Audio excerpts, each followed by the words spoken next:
I sense that he's extremely agitated, almost panicked. What are you doing? That is blaring and everything. Why are you chewing on the red wire? That's gonna blow up in your face, man. He does look pretty this is not flustered. This looks insane.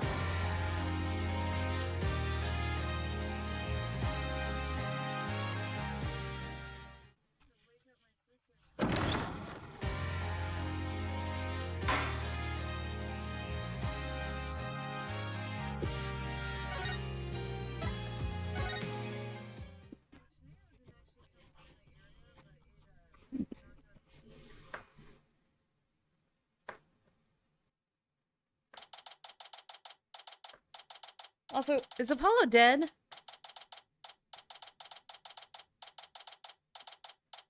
Or was he just knocked out in the, in courtroom number 4? Did somebody come up behind him and knocked him out with a rock? Was he knocked out with a rock? December 18th, 9:34 a.m. District Court, Defendant Lobby number 5.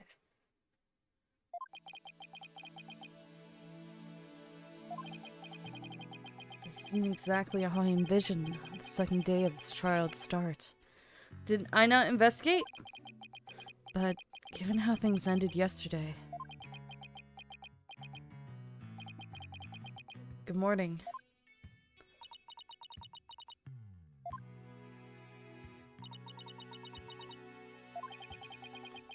The mood sure is tense.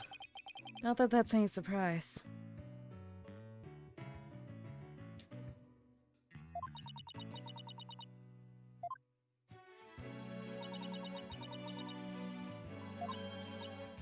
Oh, hey. Did you read the paper this morning, boss? Huh? The paper? That came out of left field. You didn't read it? Then you don't know the big news. What? Somebody spotted an abominable snowman way up in the mountains. What? What? What does that have to do with anything, abominable snowman? Tell me you know the difference between a paper and a tabloid, Athena. It might show up in the forest where you live, Junie. So you better watch out, okay?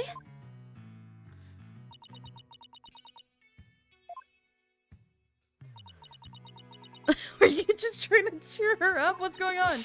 You really should read the story for yourself. I can't even begin to do it justice. Justice? Huh? Oh, poor Apollo. And it's all my fault. Bina! Junie! What was I thinking? I'm so sorry. It's not your fault that his name is Justice. What we found yesterday was not Apollo's dead body. Thank goodness. Okay, he's not dead. He's been assaulted by someone with a blow to his head and was laying unconscious. Okay, so he was unconscious. So I couldn't tell the way how they set it up and my freaking issues with Danganronpa. My PTSD from Danganronpa made me think you were dead, Apollo. We rushed him to the hospital right away. It looks like he's going to pull through. But it was still quite a shock to stumble onto a scene like that.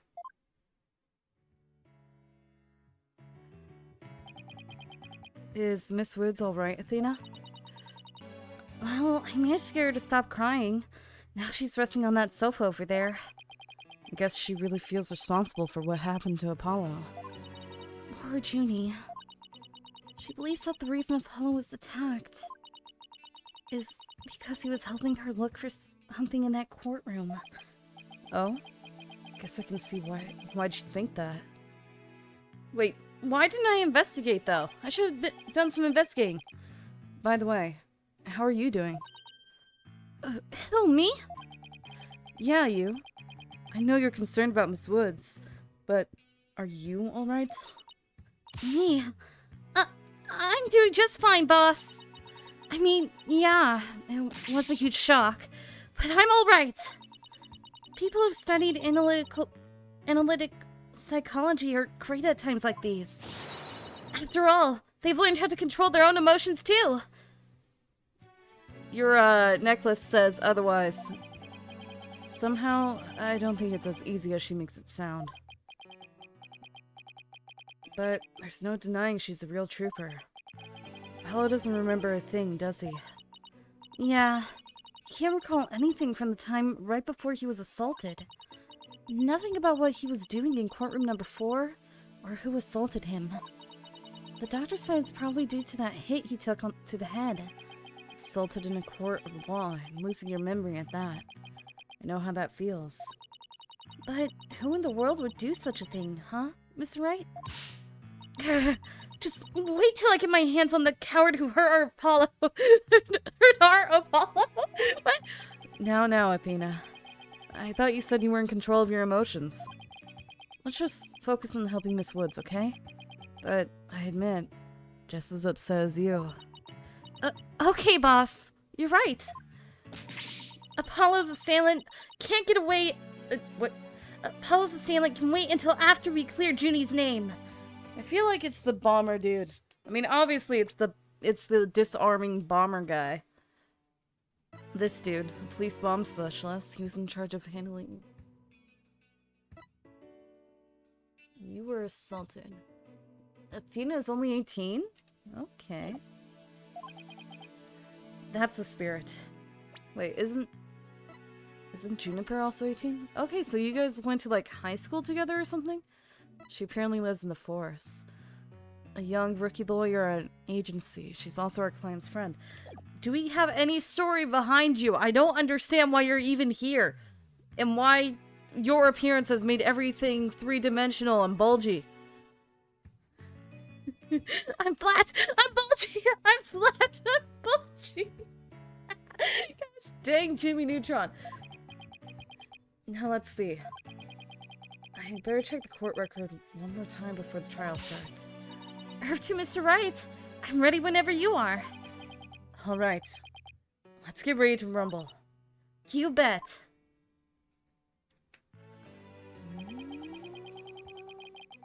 To everything that happened with Apollo, I didn't have time for a proper investigation. I can't let that stop me, though. I have to get this right. For Miss Wood's sake and Apollo's too.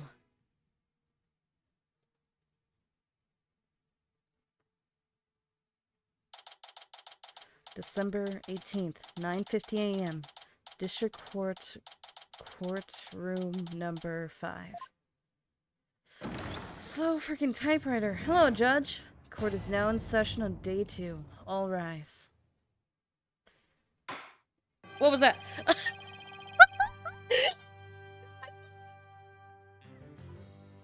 Remember? I forgot to do that. Wait. Court will now reconvene for the trial of Juniper Woods. The prosecution is ready, Your Honor.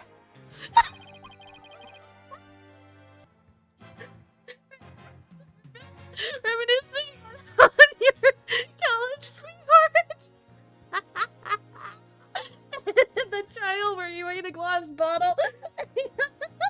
Forgot. I don't know how I forgot, but I did. The defense is also ready, Your Honor. Oh, yeah. I know why I forgot. But still... Now then, I believe I instructed the prosecution to further their investigation. I know why I forgot. I got stressed out last night because of freaking storms. Were you able to locate the remote switch in question? I'm afraid the remote switch is still missing, Your Honor. I must say, I'm disappointed, Mr. Payne. Not angry, just disappointed. I apologize, Your Honor. Aha! Looks like the prosecution is just as unprepared as I was. There is a separate matter, however, that I would like to bring up during this trial. A separate matter, you say? And what might that be? I assume you are aware that another incident occurred during yesterday's trial. I'm speaking, of course, of the assault on Mr. Justice in the ruins of courtroom number 4. Uh-oh. Why is he bringing that up?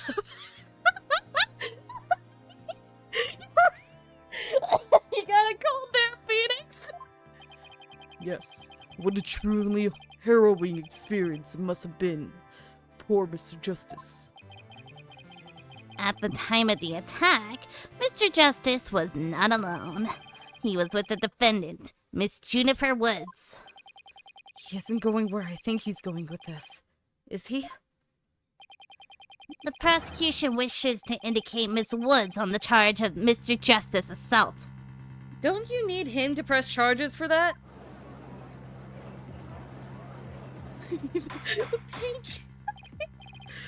Order. Order in the court. Mr. Payne, the incident under the deliberation here in the courtroom is the courtroom bombing. The assault on Mr. Justice has nothing to do with this trial. But I believe there is a connection between this case and Mr. Justice assault.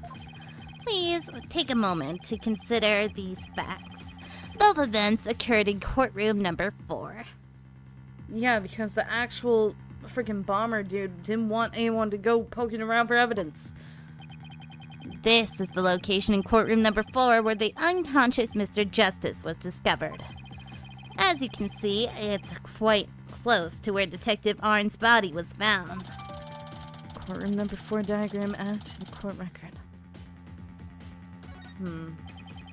The question is, why did the culprit feel the need to maliciously attack Mr. Justice? Why indeed? What do you believe their motive to be, Mr. Payne? I believe Mr. Justice found something in that courtroom while Miss Woods was with him. Evidence that fingered her as the perpetrator of the bombing. You mean he found some incriminating evidence? Precisely. And so, I surmise that the defendant picked up a piece of rubble and hit Mr. Justice on the back of the head in order to silence him. Junie would never do such a thing. She was devastated when we found Apollo hurt like that. Miss Sykes, please control your outburst. Ahem. It is the prosecution's belief that by deliberating on Mr. Justice's assault, we will draw ever closer to the truth of the courtroom bombing itself. Very well. Miss Woods is hereby officially indicated on the charge of assaulting Mr. Justice. What? Why are you even listening to Mr. Tope over there? Although, considering our conversation yesterday... I think Apollo may have figured something out. I wonder what it was. He told me, I'm going to look for evidence to clear your name, Juniper. Maybe the two incidents really are related after all. I would like to start by hearing from the defendant herself. Very well. Bailiff, please bring Miss Woods to the witness stand.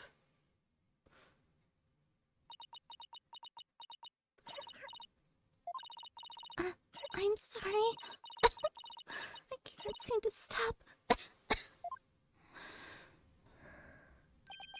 Miss Woods. Guess she's still really upset about Apollo. Miss Woods, you went to the ruins of courtroom number 4 with Mr. Justice, did you not? Yes, I did. Good, good. If you would, then please testify about what happened to the court. What? Oh, 3D people. Just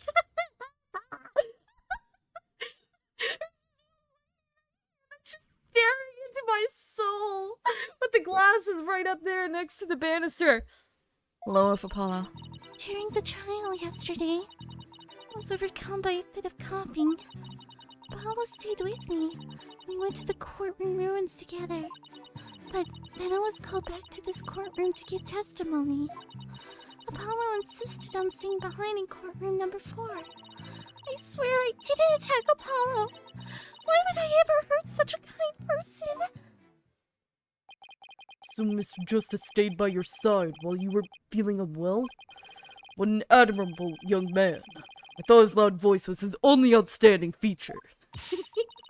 He may look like a little imp at times, but Apollo can be really nice too. I hope she didn't hurt her wrist backhanding that one out. But one has to wonder, why did Mr. Justice stay behind in the ruins? I think Apollo might have figured something out. Something? What kind of something? Something to do with the courtroom bombing kind of something, I think. Oh ho! New evidence for the case, was it? That's a very big kind of something indeed. I believe so. He mentioned looking for some evidence while I was called away. Just as I thought. There is a connection between the two incidents. But the defendant has told a very big lie, Your Honor. What lie is that? When she learned Mr. Justice would be looking for evidence, she attacked him. She attacked him to give herself the chance to destroy that evidence. No! I never... Miss Woods. Miss Woods repaid Mr. Justice's kindness with violence. We found the proof of her foul deed there in the courtroom ruins. I don't remember that being there. Woods. What on earth? Do you see it? There in front of Mr. Justice's right hand. Witness the message he left us. It's written in blood. W-O-O-D-S? Why, isn't that? That's right, Your Honor. It says Wood in capital letters.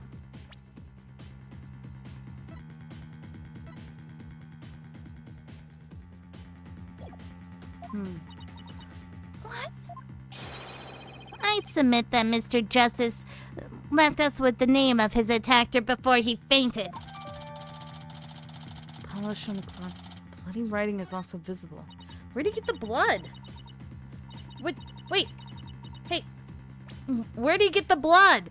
Where did the blood come from? I don't see any puddle of blood. Where did the blood come from? If he was... What?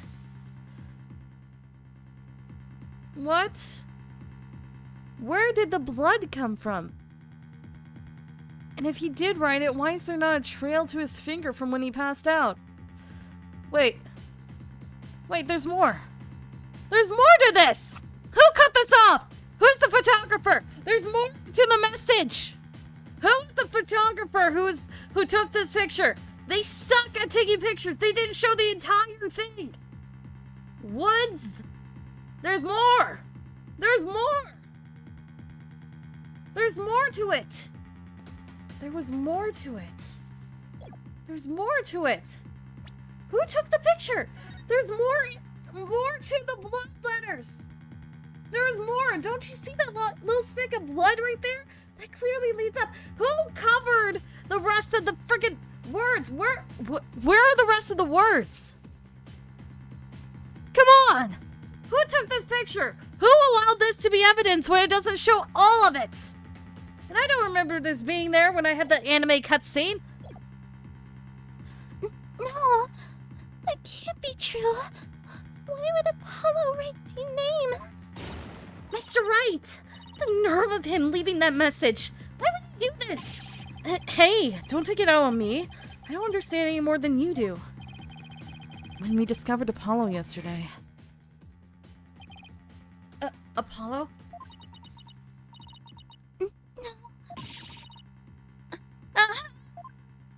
I don't remember words. We didn't even have a chance to rush over to him. As soon as security heard Athena's scream, they ran in and cordoned off the area. After that, they were there in the courtroom number 4 of Apollo the whole time. We can't investigate anything ourselves and had to leave everything to the police. Still, I never thought they would find some bloody writing there. Well, whoever took the picture sucks. Now then, please begin your cross-examination, Mr. Wright.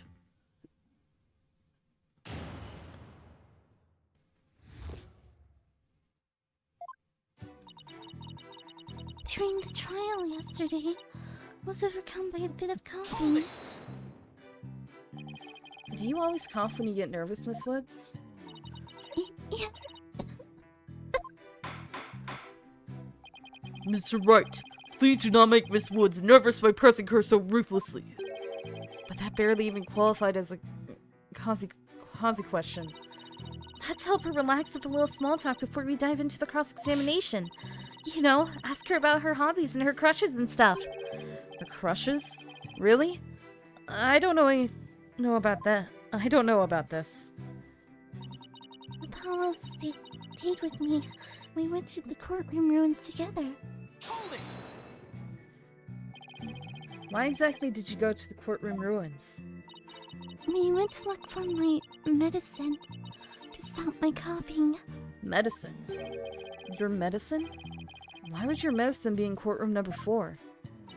I dropped it in the heat of the moment. Bum Rep Rennie, he was keeping my medicine safe for me. He has a little compartment that I can put things in, you see. And Phony Fanty has the same type of pocket. That's where the bomb was inserted. I put my medicine for my coughing fits inside Bum Rep Rennie. When I told Apollo about it, he said he'd help me go look for him. There was so much rubble in there.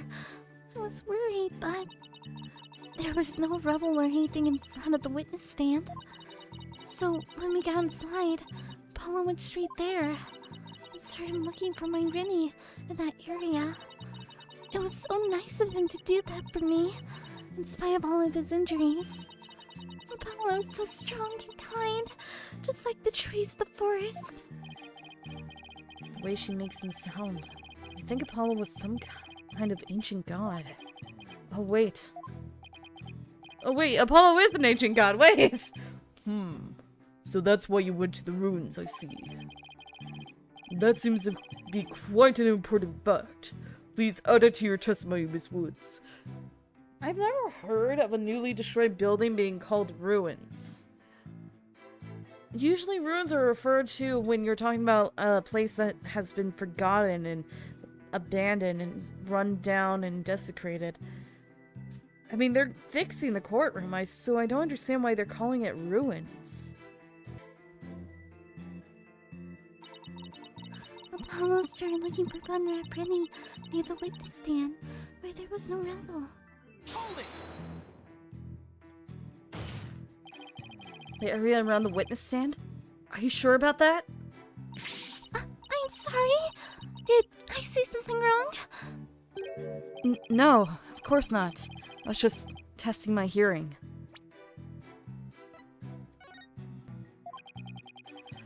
Must not upset her.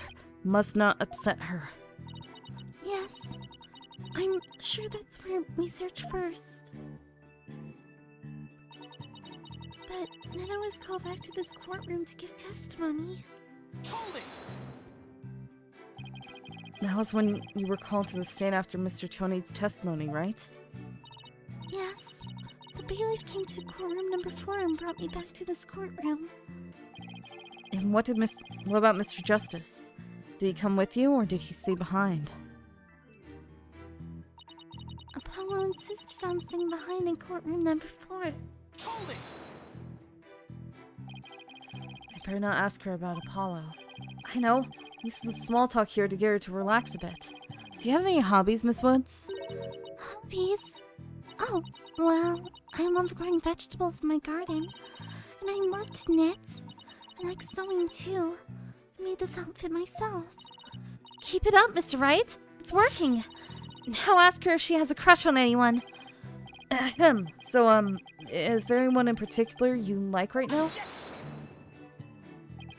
Mr. Wright, is that question even remotely related to this case? To this case? Not really. Mr. Wright, you refrain from asking questions unrelated to the case at hand. Then how do you expect me to talk to her? You don't want me talking to her and making her nervous, but you don't want me to talk to her so that she calms down. How do you expect me to talk to her? Sorry, Your Honor. Minus 1 to brownie points. Miss Woods, please continue with your testimony. I believe you are telling the court about your attack on Mr. Justice. Frick you. I swear I didn't attack Apollo. Why would I ever hurt such a kind person? So you think Mr. Justice is kind? Yes, very. He rescued me. He's like the sun, strong and warm. he makes me feel strong too. The only adjectives I associate with the sun are sweltering and oppressive. Especially in that sweater, huh? I forgot I put you in that. But then Apollo got hurt, and it's all my fault. Junie, Apollo's going to be fine. He's just like the sun, right? Well, the sun doesn't just drop out of the sky. You really think he'll be fine? But the sun does go down at night. Then that means Apollo could... Mr. Payne, I do not think much of men who make young ladies cry. Then kick him out of the courtroom, please. Yeah. So Apollo was trained to help Juniper. Who knew that Apollo could be such a sweetheart? It must have been pretty hard on him too, with all that rubble everywhere. Now that I think about it, there's something odd about what Apollo was able to do. You know, considering what Miss Woods said just now, I think you're right. That courtroom was in a very unusual state after all. Which leaves the million-dollar question. What would explain this contradiction? Anyway, let's see what happens when I present what I suspect is our answer. Okay, let's present... Objection! Sam Riegel! So he started his search with the witness stand, you say? That's right. Guess maybe he wanted to start from the furthest point in the room. He was being so brave. And strong. But that's odd. Under the circumstances, he shouldn't have been capable of that. He was. And he still is. He might not look it, but he really is brave. And kind too. No, that's not the part I'm finding... That's not the part I'm finding fault with. Someone has a crush on Apollo. What you are claiming is something that no one should have been able to do. But I should think that anyone can be brave and kind if they wanted to be, Mr. Wright. True, anyone can be brave and kind. But if you would please take a look at this diagram. With the courtroom in this state, how was it possible to walk up to the witness stand? Oh, I see your point. The rubble blocks off access to the area around the witness stand. does such a tiny inconsistency even matter? Perhaps the witness is simply misremembering it. Great, now I'm not so sure it matters. A real man doesn't make mountains out of molehills, you know. Then why are you trying to do that with your hair? But that's precisely what Mr. Wright does best. I call slander, Your Honor. So, was it really impossible to approach the witness stand? I have to say it's a bit hard to tell with any accuracy from just this diagram. Mr. Payne, do you have any other photos of the crime scene? Let me see, Your Honor. Ah, yes. I have one more. Wait! You idiot! Look at that!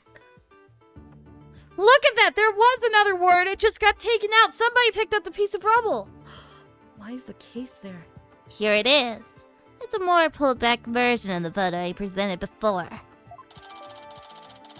Paul's assault photo updated in the court record. Huh? What's a hunk of metal on wheels?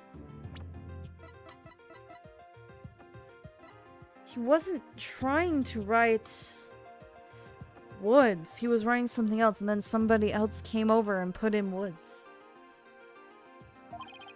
Mr. Payne, is that metallic object in that photo Mr. Tonade's bomb transport case? That's right. Is there some problem? Yes. The transport case was in courtroom number 4 when the bomb went off. It must have been there ever since. Oh, that's it? Miss Woods, have you remembered something? Yes. I just realized. Its position. It's different from before. Its position? The position of what? the position of that big metal thing. Wait, is he hiding is he hiding evidence in there? Is Jenny hiding evidence in there? Because he's the only one that can open that, right? The bomb transport case. Yes. When Apollo and I went there, it was in a different place. Where the cases in the photo was open space, so it was easy to search the stand. I see. So where was the transport case when you and Mr. Justice saw it? As I recall, I think it was more to the right. To the right? Then that means... In that case, the case was over there at the time of Apollo's attack? Apollo's attack? Who cares where the transport case was when? What difference does it make? It has nothing at all to do with what we... Where the transport case was has everything to do with this discussion. Can I just call it case? Why do I have to keep specifying it's a transport case? In fact, it's so important that it's enough to turn the prosecution's argument on its ear. Well, what? Well, that certainly sounds very relevant indeed. But you sound as though you know where the case was at the time of the attack. Yes, Your Honor. This diagram represents the crime scene shown in the photo. And this is where the case was at the time of the assault on Mr. Justice. Alright, I have this. The bomb transport case was here at the time of Apollo's attack. Blah. Right over the words woods. Your Honor, I assert that this is where the transport case was at the time of the assault. But that's... Inconceivable! Miss Woods, was this where the transport case was when you saw it? Yes. Yes, that's where it was.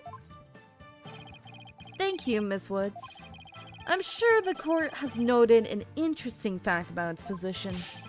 The transport case covers up the writing in blood. Exactly. The transport case was in fact in that position at the time of the assault. Then no message could have been written there because the case was in the way. Which leads us to conclude that Mr. Justice couldn't have left that bloody writing. Why should we believe what the defendants claim that the case was in a different position? She's obviously lying. The fact that the case was moved after the assault on Mr. Justice has proved more than Miss Wood's testimony alone. What? And where's this proof you're talking about? What proof? Yeah! There are tire marks! Wait a second. It's right here in the crime photo. I'm keen to see this proof myself, Mr. Wright. What in this photo indicates the transport case was moved after the assault? Maybe the tire marks? It was moved after he was passed out too. Wait, can I get the tire marks on his bandages? Please take a look at the mark that runs over Mr. Justice's bandages here. I see it, but what is it? This mark was made by one of the casters. Casters? One of the casters? What is a caster? A wheel? One of the casters from the transport case carrying the bomb. As the case was moved, it ran over his bandages. In other words, the transport case was originally to the right of Mr. Justice. Then, after Mr. Justice was assaulted, the transport case was moved. What? Just as Miss Woods said, the case was covering the writing at the time of the assault. Therefore, it was impossible for Mr. Justice to have left that message in blood. No! I can't take you seriously, right, Pink? You did it, boss! It was a real nail-biter, but you pulled it off. Yep. That should bring down the prosecution's claim like a house of cards. Not fully. Order. Order in the court. Mr. Wright, that was a very clever deduction. It was nothing, Your Honor. Nothing but pure genius. Take that! Boss, I'm sensing a definite smug and braggy vibe coming off of you. I have just one question, Mr. Wright. Yes, Your Honor? If Mr. Justice didn't leave this message in blood, then who did? Huh? What?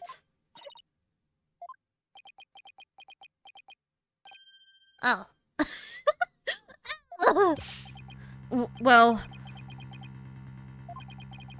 Looks like I should have taken that train of thought... I should have taken that train of thought through to the last station. Well. I've heard a lot about this. So this is Mr. Wright's famous bluffing technique, is it? It's not a bluff, it's... No!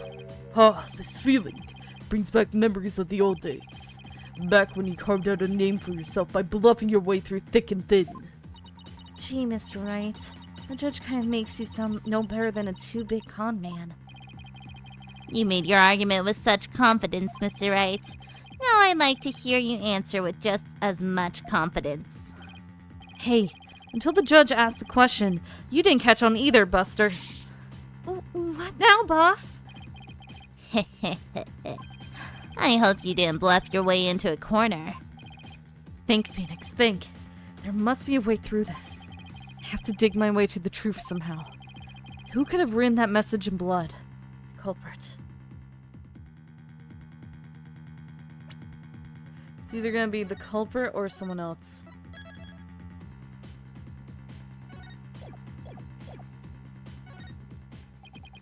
Apollo didn't leave that bloody writing. Maybe it was Apollo's attacker who wrote it. It made it look like Apollo did it. That seems like the most reasonable explanation. But wait a minute. I just realized something, boss. What is it? Look at the amount of blood in the photo. It doesn't look like Apollo bled very much. I wonder if it's even possible to write out Woods with just this much. Hey, you're right. Good thing Apollo didn't lose that much blood. That might be a factor to why he survived the assault. And since there was so little blood, that pretty much rules out his attacker, huh? I guess so. If it wasn't his attacker, then who else could it have been? Who would have written that message in blood? The culprit wrote it! Using someone else's blood! If it wasn't Apollo, who could have left the bloody message? Candace. To be honest, I don't actually have any real proof of this. But I've come this far. There's no turning back now. Besides Apollo, there was one more person who shed blood at this crime scene.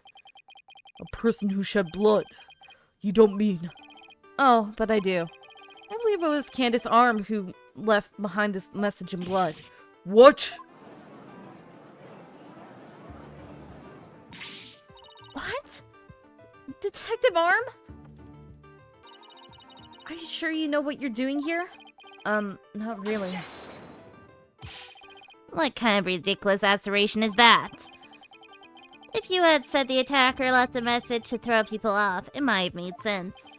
At first glance, that would seem to be the most reasonable explanation. However, Apollo didn't shed enough blood to write such an extensive message. Uh-oh. Oh, I see. Even the photo makes it clear there wasn't enough blood to write all those letters. Mr. Justice did survive. I suppose he didn't bleed very extensively in that case. But why would Detective Arm write the defendant's name? There is no connection between the two whatsoever. I didn't even know the lady who was killed. I admit the investigation did turn up any connection between the victim and defendant. They had never even met each other. That's very true. Well then, let's see. Then maybe the intended meaning of the message is not what it appears to be. The intended meaning? Not what it appears to be. Maybe the message was not intended to be Woods. Coming from you, that's quite the bold statement, Mr. Wright.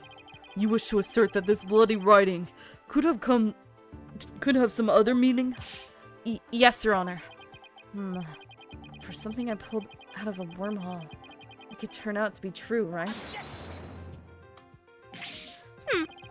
It clearly says Woods, as anyone can plainly see. What other meaning could it possibly have?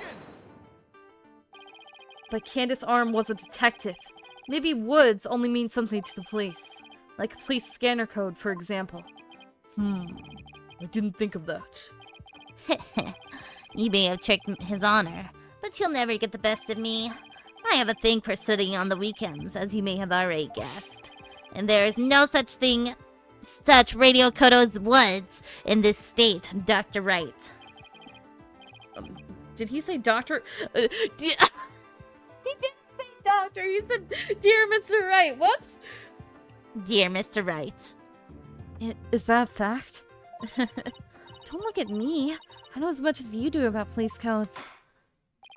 Enough of this. I was quite taken with the defense's new theory.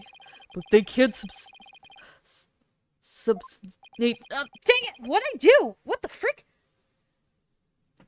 But they can't substantiate... If they can't substantiate...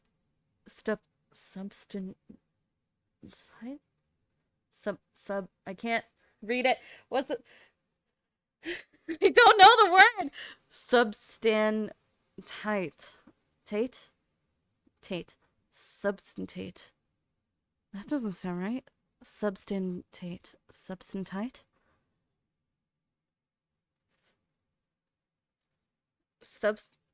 If they can't substantiate! That's the word! Gosh dang it! Substantiate! If they can't substantiate it with anything, then it must end things here. No. Please, wait, Your Honor. Very well. Before we discuss this theory any further, I demand a plausible explanation. He didn't know this many big words in the first game, man. He read a dictionary during all the games. I am almost certain of that. So, Mr. Wright, what is the true meaning of the bloody writing? Well, I believe it's... And no stalling. If you can't come up with an answer quickly, I will declare this decision officially over. Discussion, not decision. I'm in trouble now. What other meaning could it have, besides the obvious one? Maybe it means something in another language? Or maybe it's a code. Think, Phoenix. You can do this. Which piece of evidence will tell us what the word WODS means? Oh! Oh! This!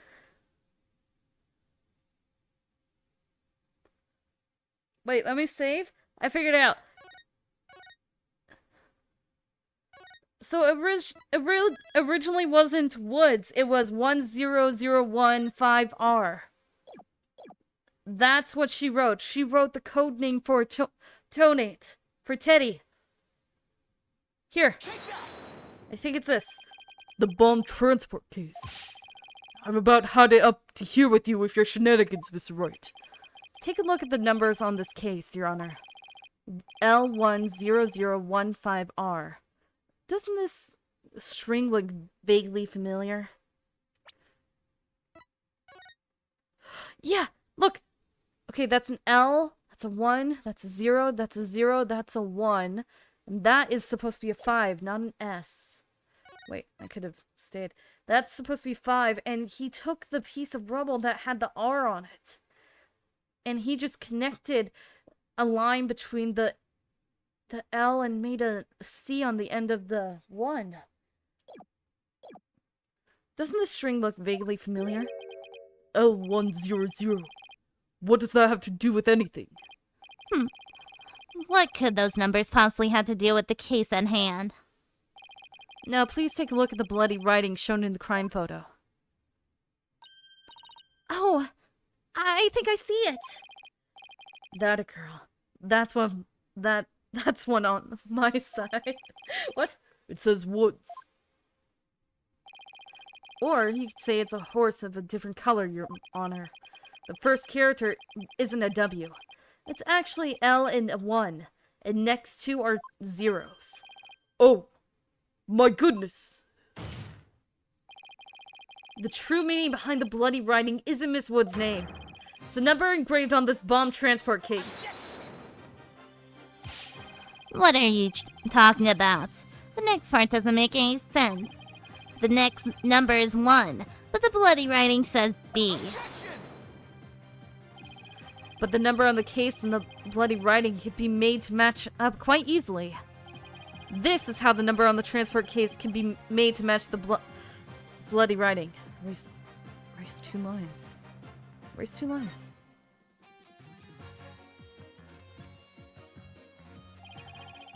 Please, erase the third downward stroke of the W and the curved part of the D.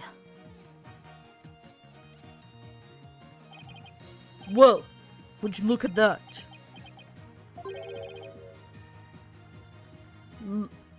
Leos. Leos.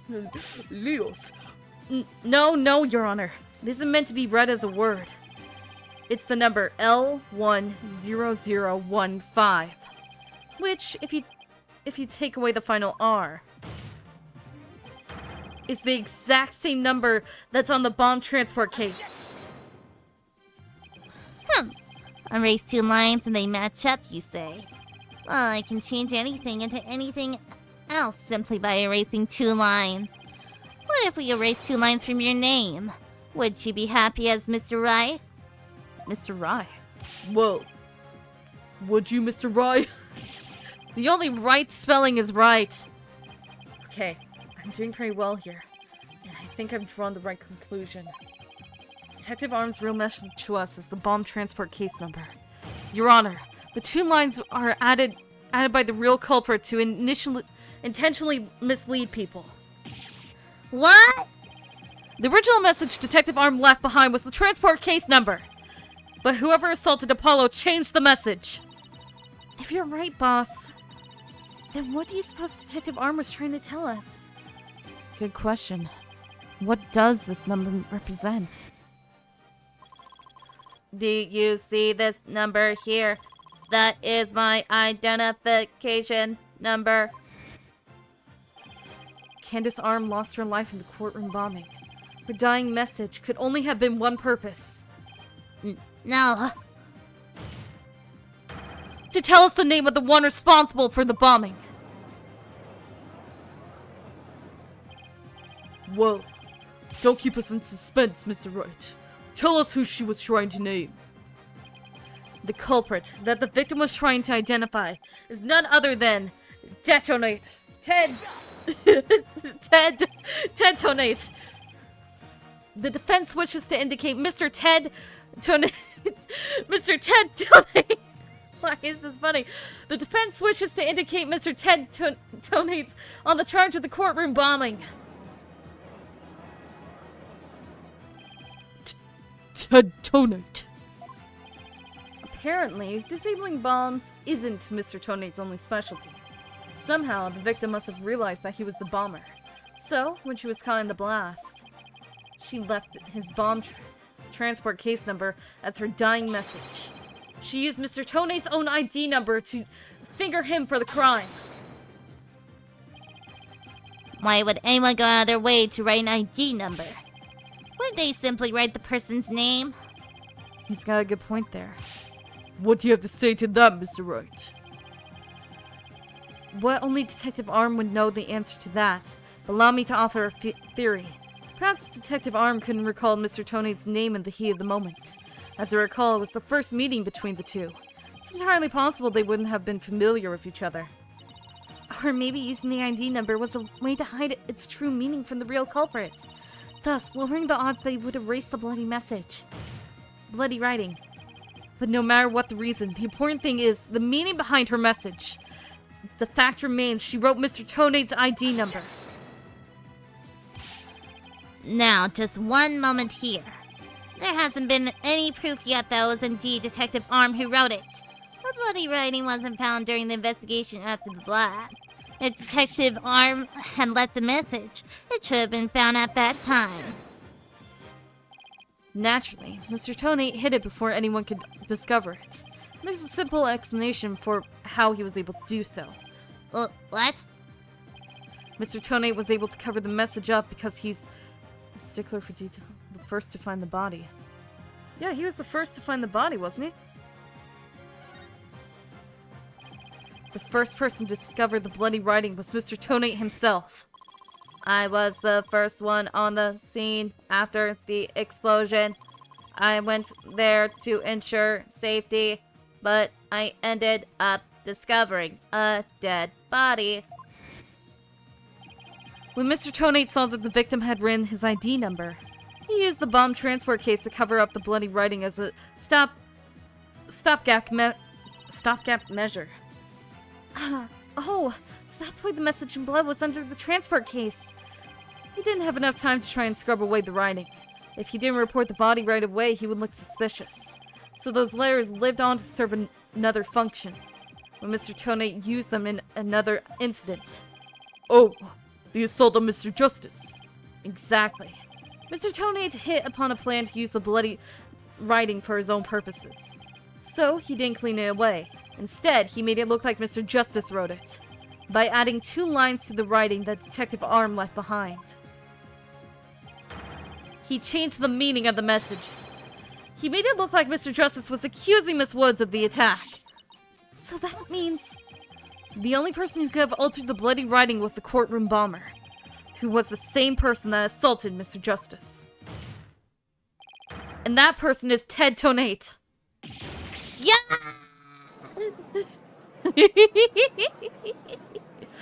Take off the dang toupee, man. We all know it's fake. Order in the court. Order, I say. Looks like we still have to hear from the bomb specialist himself. Mr. Payne, please have Mr. Tonate take the witness stand. Yes, Your Honor. That was great, Mr. Wright. Just doing what I do best. Just flying by the seat of my pants. Dismantling the case is yours. Do you think you can handle it? I look forward to seeing you try. I finally draw Mr. Tony back onto the witness stand. Looks like you'll get your wish, Goggle Man. Goggle Man!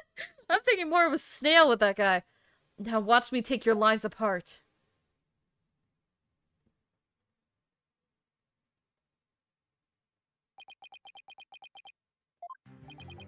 Mr. Tonate, I'm afraid we have a few more questions for you. I understand the situation, Your Honor. I was keeping a close eye on the proceedings from the gallery. The allegations are all laughable. Objection! I wouldn't be laughing if I were you, Mr. Tonate. The message in blood matches your ID number. The same ID number that is there on the bomb transport case. Such a far-fetched theory. No better than a tangled ball of wires. I'll have them untangled for you in no time at all. You were the first person on the scene after Detective Arm left her message in blood. You were the only one who could have hidden the writing and then used it again later. I see times 2. But then, let me ask you, do you have any proof that Detective Arm wrote that message? It's a very good question. Well, do you, Mr. Wright? The best way to prove that Detective Arm wrote that message is to analyze the handwriting, analyze the DNA. Your Honor, I request that a DNA test be performed on the blood itself. Once we know whose it is, it will be obvious as to who wrote the message. Very well. Bailiff, please put in a request for a DNA test from the forensic team. Yes, Your Honor. It will be some time before we have the results of the analysis. Until then, let's hear more from the witness. I would like nothing more, Your Honor. I want the court to hear how ridiculous the defense's theory is. Witness testimony. After the explosion. I admit I was the first one on the scene after the explosion, but there was no bloody writing there at the time. Anyway, there is no way Detective Arm could have written it. She struck her head on rubble and died near the courtroom entrance. She was too far away from where the bloody message was found. So you're saying that the victim's body was nowhere near where the writing was? Precisely. It is as plain as day that she could not have written it. It's true that the body was discovered near the entrance to the courtroom. Please take a look at the crime scene photo. As you can see, there is blood on the rubble near the victim's body. Couldn't that have just been put there?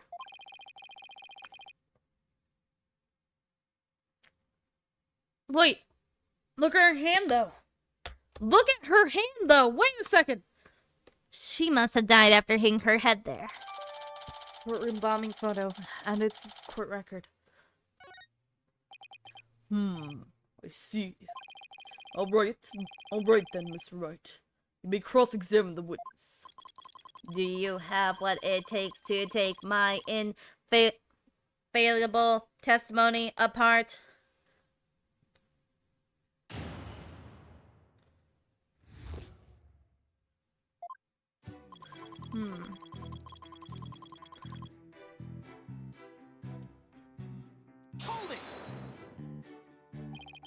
Why were you the first person on the scene? To secure the area. It is regulation for a bomb disposal specialist to enter first. In other words, you had the opportunity to alter the bloody writing then, didn't you? Well, Mr. Wright, please don't interrupt. You're the one who interrupted. Mr. Tony is about to give testimony that will show you just how wrong your reasoning is. And also, you were the one that was badgering the witness literally yesterday. Darn. I think he was just about to say something interesting too. When I went in and saw the aftermath, well, it was quite the disaster. But there was no bloody writing there. You were able to tell this even with those goggles on? With these goggles, there's no way I could have missed something like that. I can see quite well with them. In fact, I can see every hair on your spiky head. Oh, you have a few grays, Mr. Wright. What? Poor Mr. Wright. You're always working so hard keeping our office together. Wait a minute! I don't have any gray hairs! Just kidding. Objection! I object to the witness's attempt to prematurely give me a gray hair! Mr. Tonate, this court frowns upon untoward comments on a person's hair, or lack thereof. Do not pay attention to my bald head, please. I am not bald. I'm just thinning. I'm sensing a great wave of sorrow coming from this judge. My apologies, Your Honor. May I please continue my testimony?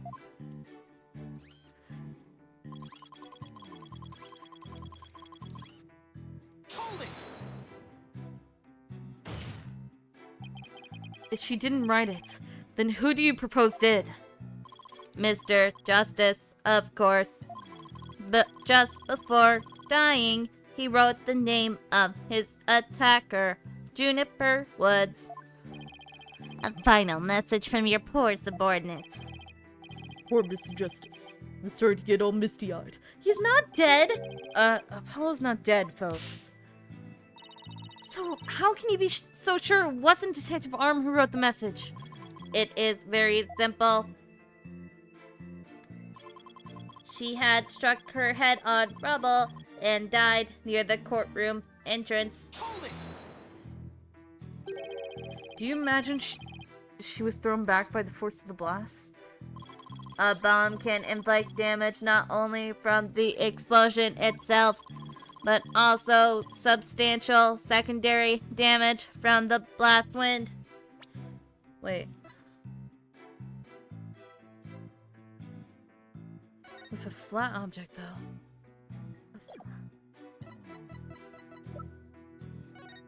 That's not flat. Detective Arm unfortunately hit her head on some rubble. It's stated in her autopsy report as well. Cause of death, trauma to the back of head. The autopsy report. Better take another look at that. Now, do you see?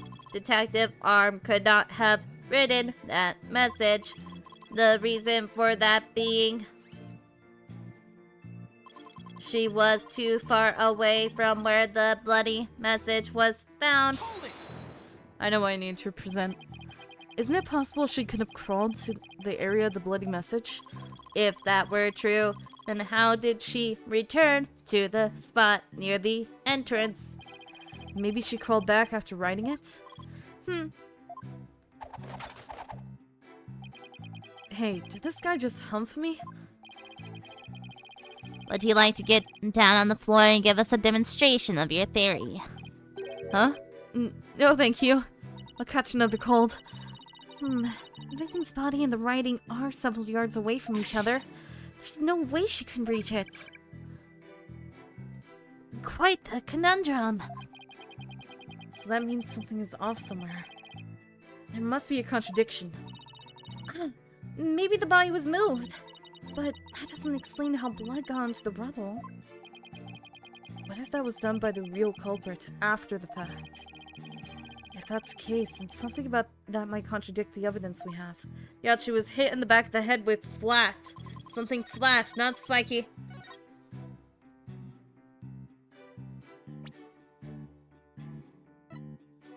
Objection! You are a terrible liar, Mr. Tonates.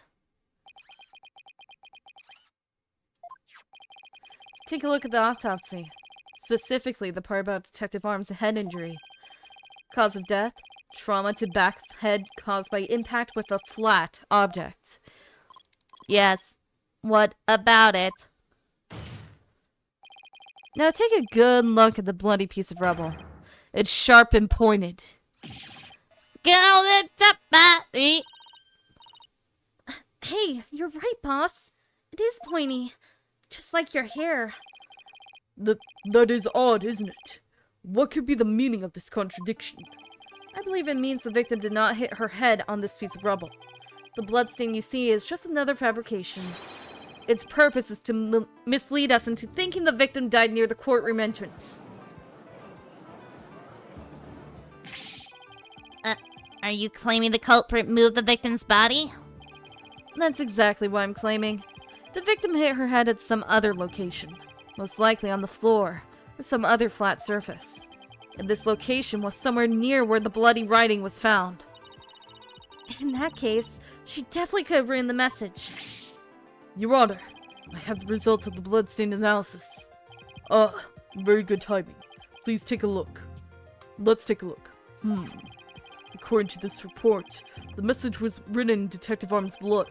As the defense claims, only the parts of the message that were added afterwards were written in Mr. Justice's blood. Did you really do that? It would appear that the defense's assertion is correct after all. Bloody writing and now added to the court record. Yes, you did it. You were right, boss. Why do you keep calling me boss?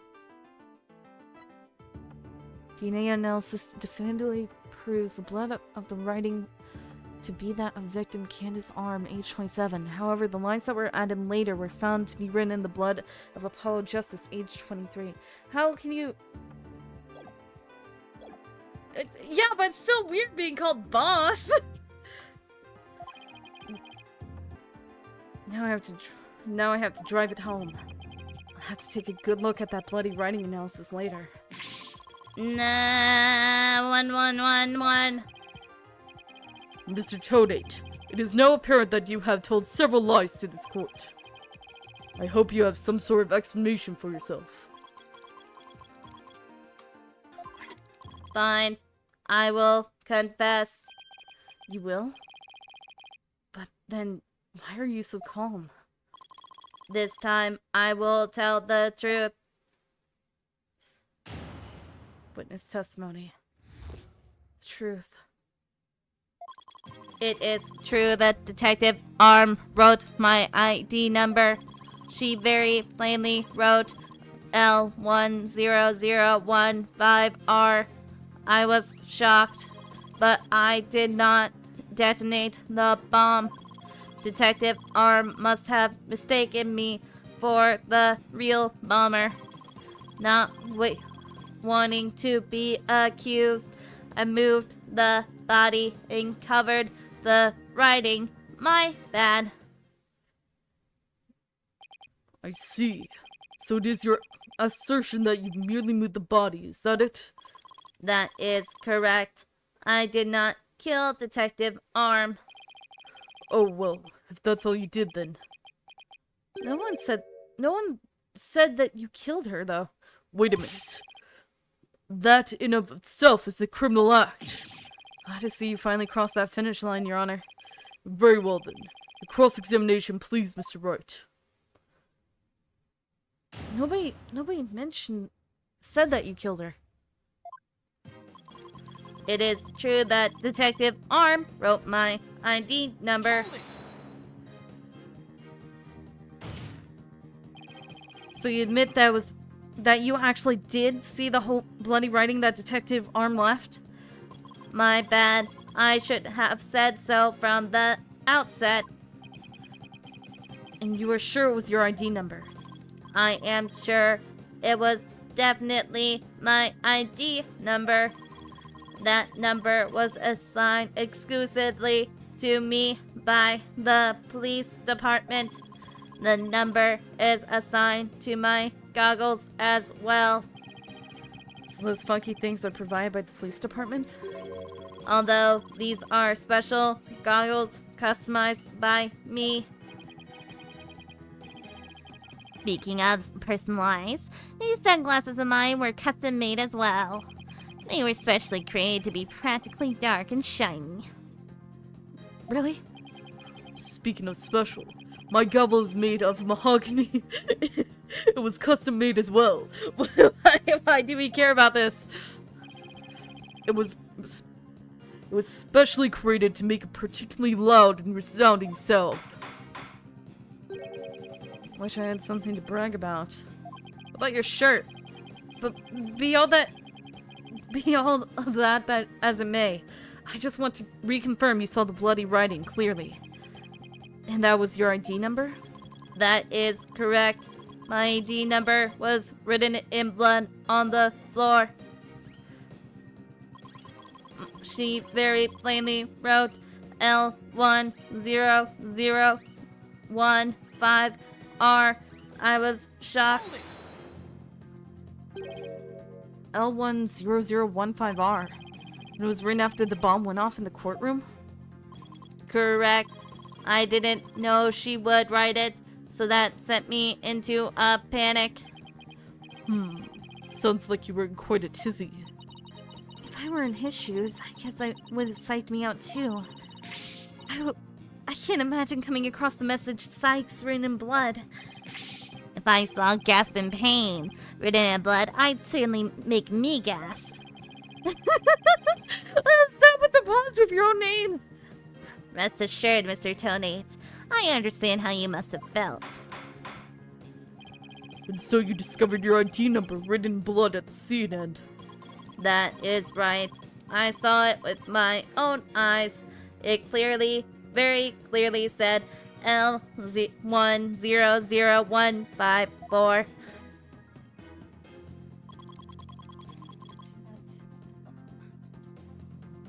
Holding! Didn't you? The victim may have had special knowledge of who the bomber was. I have no idea what thoughts Detective Arm may have had inside her head. It's not like I ever dismantled her mind at check. Mr. Wright, if you have suspicions about the witness, let's see your proof. Evidence is everything in a court of law. Even school children know that. How many years have you been a defense attorney now? Cut me some slack, will you? Don't feel bad, boss. I was a very bad piano player for 7 years. Longer than I've been an attorney. You just got your attorney's badge back, after all. In that sense, you're still more of a beginner than I am. I suppose I should be thankful you're not a licensed psychologist. Mr. Tonate, Please continue with your testimony. With pleasure. My ID number was left at the scene, but Detective R must have mistaken me for the bomber. By mistaken, do you mean you had nothing to do with the explosion? That is correct. That is why I was so shocked when I saw my ID number. The victim may have suspected Mr. Tony for no reason other than the fact that, as the bomb specialist, she was in charge of the bomb. He was in charge of the bomb. In other words, a false accusation. It's vocational discrimination, I say. I do not support discrimination of any kind. Well spoken, Your Honor. If the victim had been found to be killed with a gavel, You've been discriminating people this entire time, man. Mr. Blue Suit over there probably would have pinned the crime on you. He would. Well, that just wouldn't do. Judge! You first think I'm gonna assassinate you, and now you think I'm gonna pin a crime on you just because of what the other person said? Mr. Wright, if you dare try to pin anything on me, I'll find you in contempt of court. But I've never even tried to harm a hair on... a strand on your beard, Your Honor. Well said, Mr. Payne. Because I am so closely associated with bombs, I was afraid I would be prosecuted if anyone saw the bloody writing. Not wanting to be accused, I moved the body and covered the writing. My bad. You didn't think to clean away the bloody writing? I didn't have time. By the time I found the message, the blood was already dry. The police were waiting just outside for me to secure the room. And I still had to move the body. I was in a panic. With no time to spare, I temporarily covered the writing with my case. Didn't you think the police would find it during their investigation? Regulation stipulates only specialists may touch transport cases because of the danger, you see. I thought I would clean up the writing once they were finished. My bad. My bad? Does he really think that will just magically smooth everything over? This guy is something else. I don't believe Detective Arm's dying message was just some mistake. He won't wriggle out this that easily. What did Mr. Tonate see when he first discovered the bloody writing? There has to be the contradiction hidden in its testimony somewhere. Here you go. I just want to make doubly sure that L10015R is really what you saw written in blood. Yes, it very clearly said L10015R. But that's odd, because that's not what I see. What on earth are you babbling on about now? Wasn't it you who claimed the bloody writing was his ID number in the first place? Take a good look at the photo in the bloody writing analysis. Now, tell me, does it really look like L10015R? Oh. Something is missing, isn't it? And that something is the final R. Why are you chewing on a bomb wire? Don't do that. What is the meaning of this, Mr. Tonate? Oh, right. Now I remember. There was no R on the end. It was just a slip of the finger. My bad. Come back, my beautiful contradiction. Mr. Wright, I'm not so sure it was just a simple slip of the finger. You have something for me, Athena? I sense that he's extremely agitated, almost panicked. What are you doing? That is blaring and everything. Why are you chewing on the red wire? That's gonna blow up in your face, man. He does look pretty this is not flustered. This looks insane. Well, Mr. Wright, it appears it was nothing more than a mere mistake. I don't know. Did he really just make a typo? What about that R? Did Mr. Tonate really see it? He actually saw it. Maybe Mr. Tonate really did see the R. But there's no R anywhere in the bloody writing. What's going on here? He picked up the piece that had the R on it. Huh? Now that I take another good look at the photo, I think maybe... That's it! What is it now, Mr. Wright? Are you trying to imitate Apollo and his cords of steel? I've got it. So that's what happened. A slip of the finger. Is that really all it was? Because I don't think so. I propose that Mr. Tonate really did see the letter R. But the photo clearly shows that there is no R. No, Your Honor. Actually, just the opposite is true. The photo shows that Mr. Tonate actually could have seen the R. If you're going to make that claim, then you better be able to point out what you mean. What part of the photo shows that Mr. Tonate could have seen the R? Oh, gee, I don't know. Maybe... Here? Please, look here to the right of the 5. Do you see a little bit of red? Oh, I see it. Just on the edge of where the floor is broken up. That's the R that Mr. Tonate saw. It's true that the witness wears some very, very odd goggles, but that doesn't mean his eyesight is bad, nor his brain power. What part of the little smudge looks like an R to you? But what Mr. Tonate saw wasn't that little smudge. There was a whole incomplete R written there, before the floor was damaged by the explosion. Oh well, that explains it. Huh? Care to explain what you mean? Because you just proposed that everything happened in the exact opposite order. Yep, because that's the way it really went down. The timing of when the R was written turns everything about this case around. Now then, the floor was damaged by the explosion. When was the message written? Before the explosion. With the bloody message running off the edge of the damaged floor like that. We can only conclude that it was written before the explosion. That's ridiculous. If that were true, it overturns your own premise. That's right. It does. In fact, it turns everything upside down. The victim was not killed by the explosion in the courtroom. She was killed before the explosion ever occurred.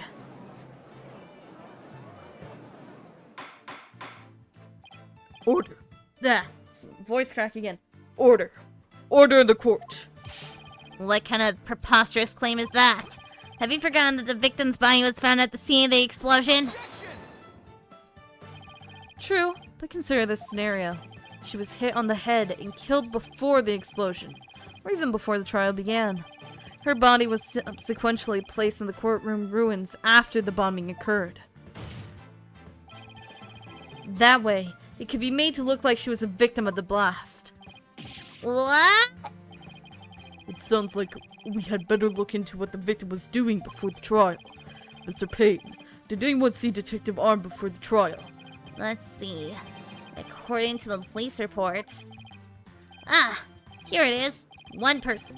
One person saw the victim before the trial. And that person was... Ted Tonate. Wait, what? No one besides Mr. Tonate saw the victim? That appears to be the case, Your Honor. Dot, dot, dot, dot, dot, dot, dot, dot. I would now ask the court to recall something. Specifically, Mr. Tonate's words from yesterday. It was when Detective Arm and I were transporting the bomb. Oh my. Mr. Tonate, just before the trial, you were with the victim. The two of you were together at the scene of the crime, courtroom number 4. LOU 8 as H988 presented that at 2PQCCX at... That was hard to read. Your Honor, the defense requests new testimony from Mr. Tonate. We wish to hear what he has to say about his whereabouts just before the trial. Mr. Tonate, your testimony, please. My testimony. There is no need for L86Y9PO 4XQ asterisk and HBR97VE8 hashtag. He's completely unnerved, Mr. Wright. He must have hit a nail on the head. Because Pt, all I did was transport the bomb to the 3 courtroom. I already told you. PO2LWJ at OUOKST. God, blast this thing! I was only in the courtroom with the victim because of our work. I swear I was only transporting the bomb there. You and the victim were alone together at the scene of the crime. In other words, you certainly had the opportunity to commit murder, did you not? Tisk, tisk. You always leave yourself so open to attacks, Mr. Wright. What now, Mr. Payne? Yes, Mr. Tonate may have had the opportunity to kill Detective Arm, but an important piece of your assertion is missing. What important piece? The murder weapon. What do you claim was used to kill the victim?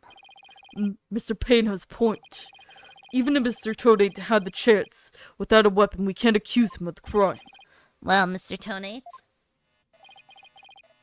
Oh, yes, that's right.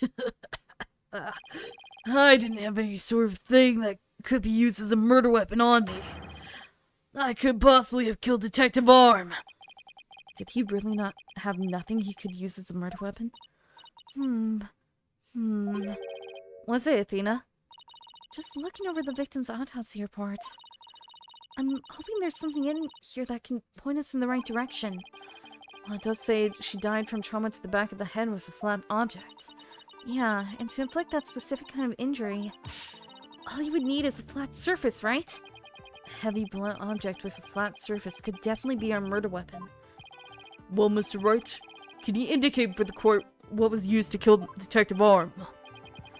I believe I can. Believe being the key word here. You can? I think it's the bomb you're holding at the moment. Then please do so now. What did Mr. Tonate have that could be used as the murder weapon? Wait. Could it have been the switch? Maybe the switch?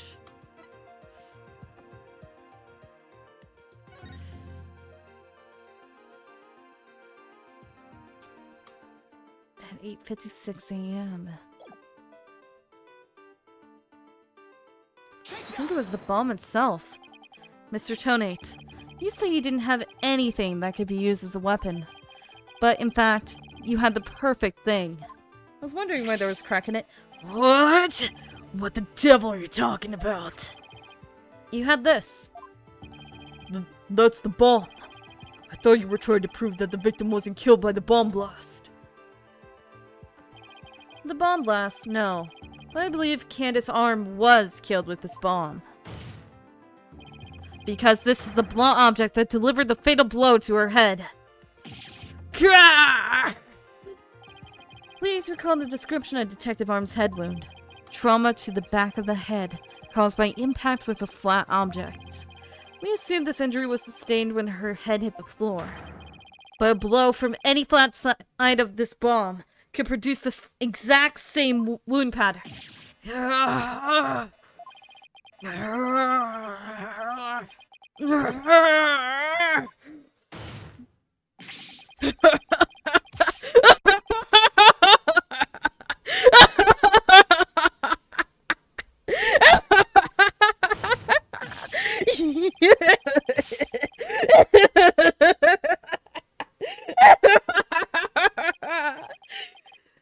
What's with him?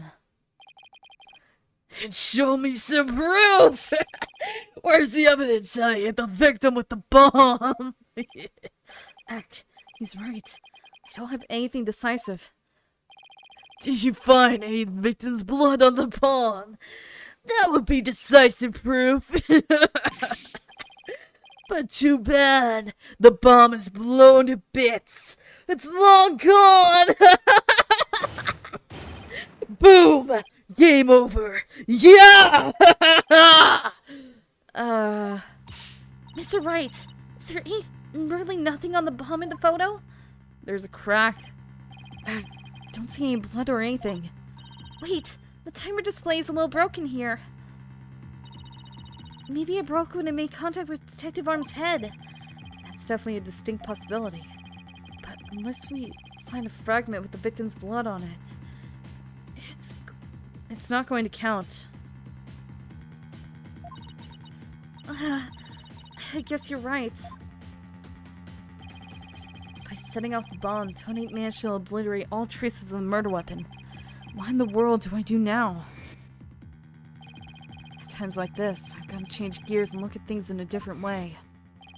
Instead of looking for the things he wasn't able to hide, I should be looking for a way to expose the things he did hide. Ted murdered Detective Arm before the trial started. When he placed her body in the courtroom after the bomb went off, which means there was something he needed to keep hidden until then. I think I have just the thing. Time to present the photo that shows exactly what Mr. Tonate had to hide. I think the body. Had to hide the body. Take that! Your Honor, there's something we've all been overlooking. If the murder took place before the trial, then Mr. Tonate would have had to hide the body somewhere during the trial. Hey, you're right. And if we can figure out where that was hiding place was, exactly, we might be able to find some evidence we can pin him down with. So where would Mr. Tonate have hidden the body during the trial? Inside of the case. Freaking transport case. It can fit a body. Wait, a box big enough for a body. A box that was in the courtroom the whole time. A box nobody would touch if they thought there was a bomb in it. Mr. Tonate. What is it? Do you finally have some decisive evidence to show me? No, you're the one who's going to show it to me. Come again. You heard me. Now show me what's inside that bomb transport case. What? What? No! There's no need. I've got him now. Just before the trial, you killed the victim with a blunt object. And then, you placed her body in the ruins of the courtroom after the bomb went off. Clearly, you were trying to make it look like she died in the explosion. But where was the body hidden during the trial? Oh, I hadn't thought of that. The answer is right here. Inside a box made of thick alloy plating that can withstand any impact. No! They're completely false. If it's false, you should have no objections of showing us your transport case. So, let's open it up and take a look inside, shall we? There's the case! It's there the whole time. Hold it. Who's holding it? Oh, you are. Let's not if you value your life. What's he up to now? Remain calm and listen carefully. This bomb will detonate in 5 minutes. What? Huh? I repeat, this HH300 will detonate in 5 minutes. What's going on? Your Honor, I recommend you adjourn this trial before this bomb goes off. Mr. Tonate, are you threatening me? He. I am the only one who can disable this bomb. If you do not want to die, your only option is to listen to me. Mr. Tonate.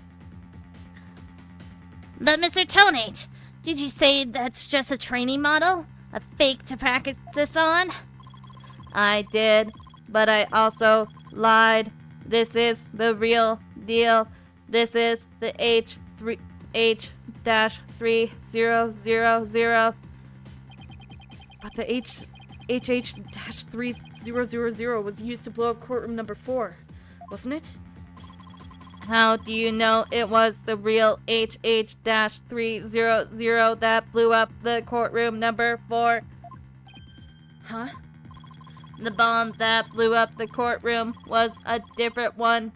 One that I made. What? Then are we to take that as a confession on your part? Take it any way you would like. Just before the trial, I took the HH-3000 out of the stuffed animal and put my own bomb into it. That was the bomb that exploded and destroyed courtroom number 4.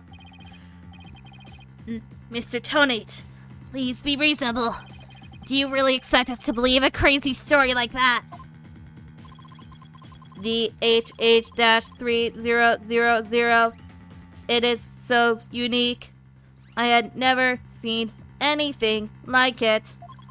It is so unique that I could not replicate the detonation mechanism. So, I just had to have it. Besides, did anyone look inside the stuffed animal during the trial?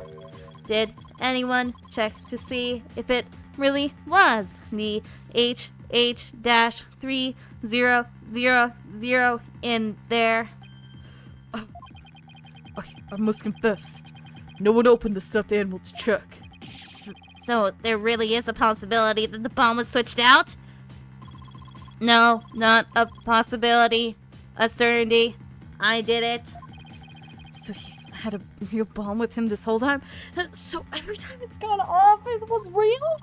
You had better get out of here while you can. You do not have much time. It's not beeping though. Order. Order in the court. I'm out of here, man. It's gonna blow. Run!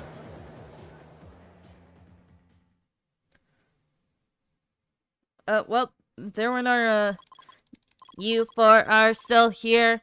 Well, aren't you brave?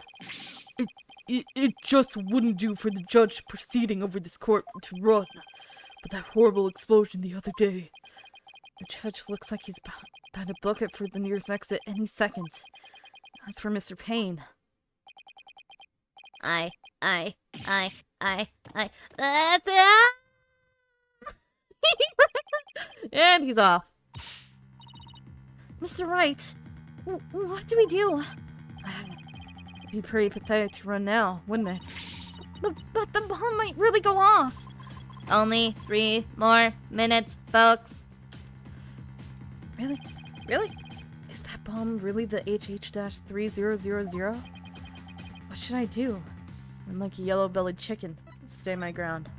I can't run now.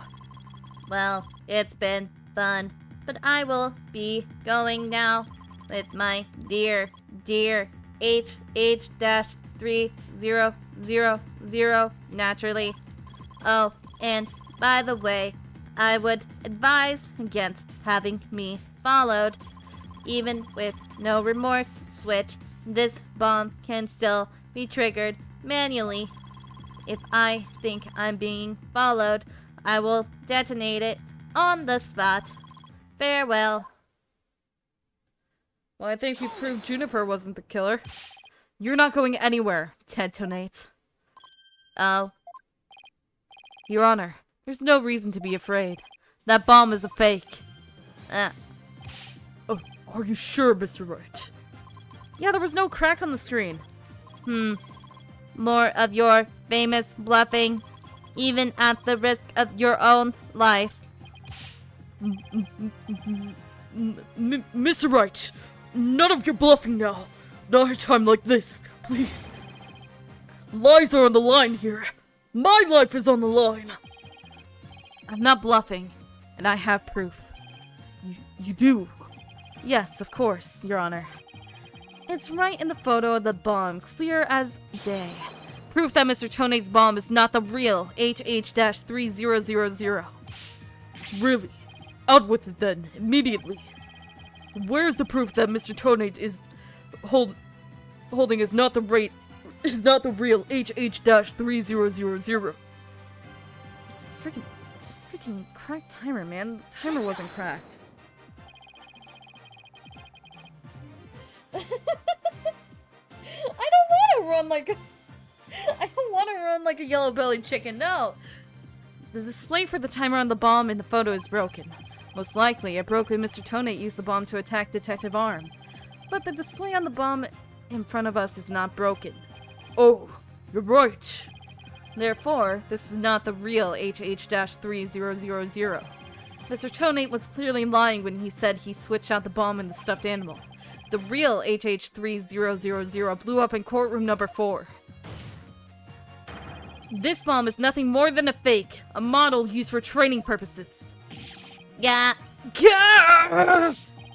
Fear not, Your Honor. Fear not, Your Honor. I will examine the inside of the bomb transport case myself. Yes, please do that, Mr. Wright. No. Stop! Oh, look, blood. Huh. I wonder whose it was. What is that? Is that a blood stain? Just as I expected. Your lies have all been blown to bits, Mr. Tonate. I'm confident DNA analysis on this bloodstain will confirm that it's Detective Arm's blood, and that those results will conclusively prove that you murdered Detective Arm. How about it, Mr. Tonate? Think you can dismantle this decisive evidence? Dismantle it?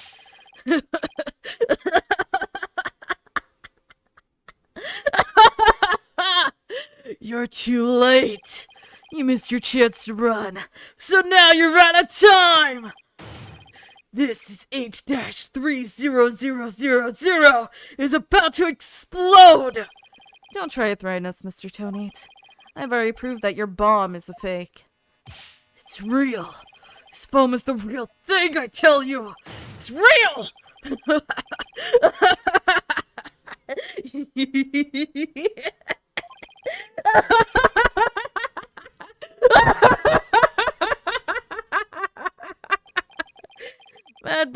Mad Bomber, party of one. There's no time left! It's going to blow! I have to disarm it. I have to take it apart. I can dismantle anything. I can take apart evidence. I can take apart bombs. I can dismantle it all! Dismantle! Dismantle! Dismantle! Dismantle! Dismantle! Dismantle! I'm not gonna make it! Only one thing to do is detonate! Stop!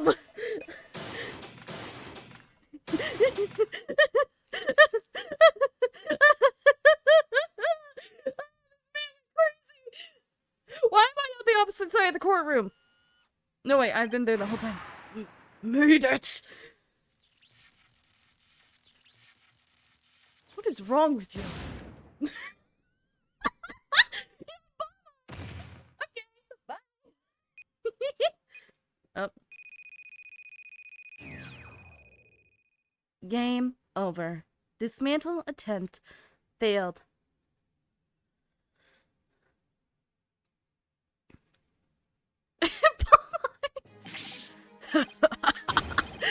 It's all over. My life has been blown to pieces. It's all that stupid woman's fault. I was selling the bombs I disarmed on the black market. When I tried to take this one, she just had to notice, didn't she? She confronted me in the courtroom, number 4 that day. That's why I had no choice. Before I knew what I was doing, I hit her. It's all her fault! While I was looking for a place to hide her body, she left a message in her own blood. The trial was about to start, so I didn't have time to clean it up. And now all this. I thought for sure I could disguise her death with an explosion. Then that stupid defense attorney starts sticking his nose into my business.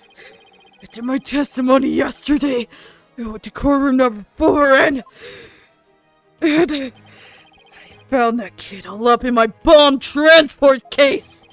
That's when I snuck up behind him and BAM! And when the idiot police arrested that little girl, I thought for sure I could pin it all on her. Why? Oh, why?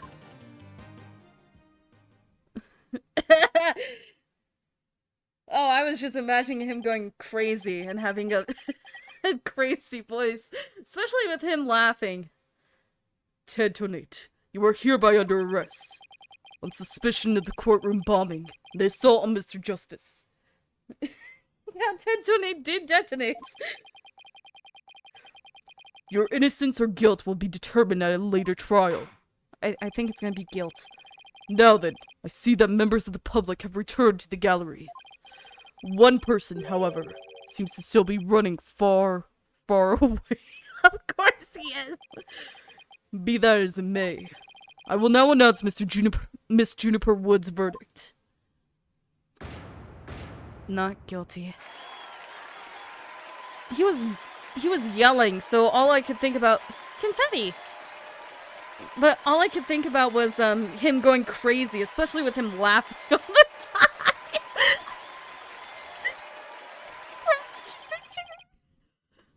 Court is adjourned.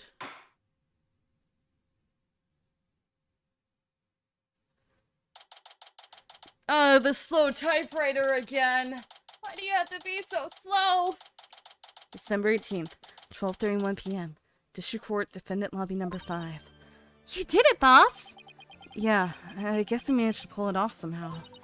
So many mysteries cleared up all at once. It was amazing. I just sort of worked out that way, didn't it? That's not the kind of thing that usually just works out. He made it happen. And the way that mean old prosecutor hightailed it out of there? That was great. Mr. Wright, Tina, thank you for everything you did for me. I'm so happy for you, Junie. Now you can go back home to the forest in peace. I hope the both of you will come and visit me. Come and visit me there sometime. That would be nice. Thank you for the invitation. I don't know, Miss Wright. I'm not so sure you can make it all the way up to Junie's house. How high up do you think you live again, Junie? Around 3,000 feet, I think. What? That's no forest. That's a mountain! But you know, boss, there's something that still bothers me about the case. One little mystery we never got around to solving. What? Oh, that? Yeah, I was wondering about that too. Wait, what about Bum Rapparini? Where did he go? Is this the unsolved mystery you're thinking about? I think it's Bum Rapparini, right? Oh yeah, and where's the remote switch?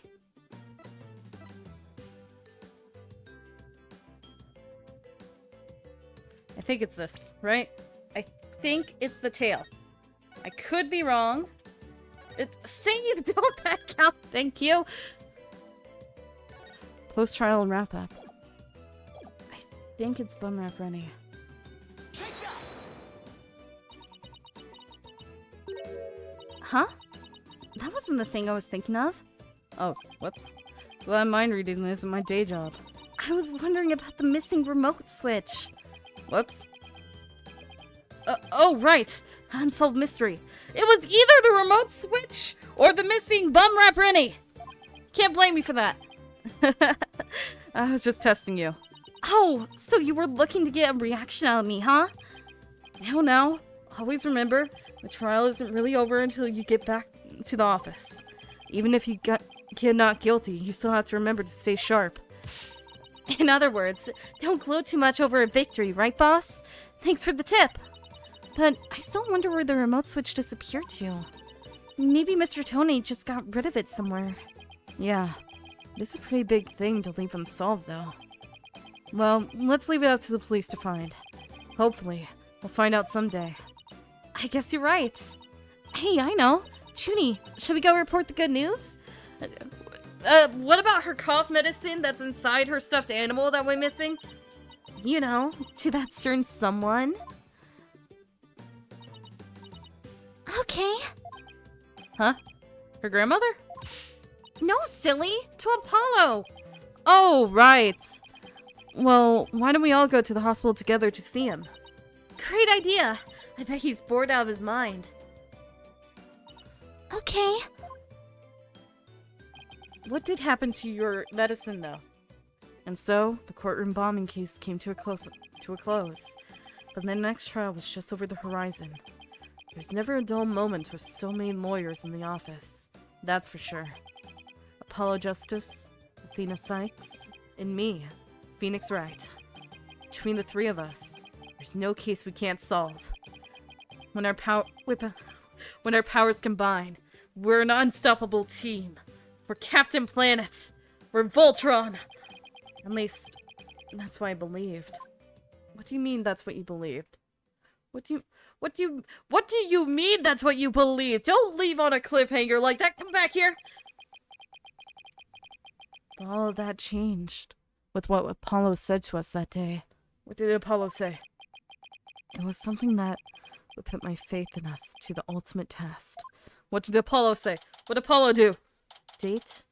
Time? Right? Anything agency. Apollo, what did you say? What'd you say? Sorry, but I'll be taking a leave of absence. Huh? Wait, what do you mean by a leave? Why? Can you at least give me a reason why? I can only say that this is something I must settle on my own. Why do you also sound familiar? Trucy, go after your brother!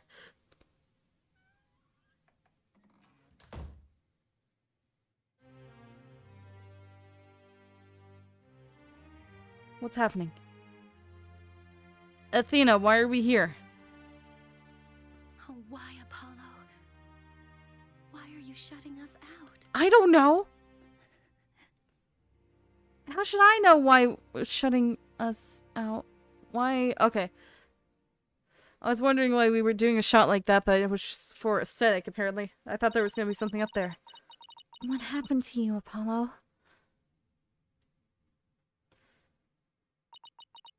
Ever since you put that jacket on, you've changed. What is that jacket? Did it possess you? What is that jacket? And now, for whatever reason, my mind keeps doing. It's returning to the day I first met you. When did you first meet him? Oh. We had tackled our first case together. He and I, this past spring. Follow Apollo, follow Apollo. Oh, dang, I didn't read it. It was a very peculiar case. One in which the victim was killed by a mythical creature. What? I missed something. Wait a second. Come back. I didn't read something. Was that important? End. Crazy Bomber Man. Yes, save? And I got another achievement, but I can't see it. I skipped a line by accident. I got distracted by chat. Just start the next case. Okay. The monstrous turnabout.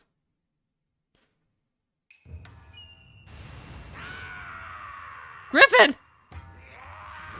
With 3 eyes? And a 9-tailed fox! What are you doing outside of Naruto?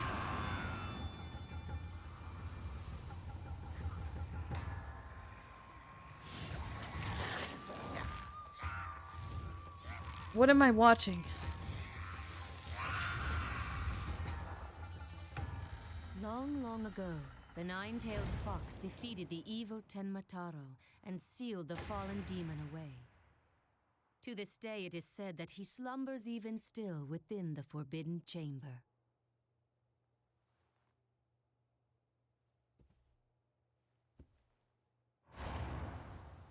Night, night, Alderman.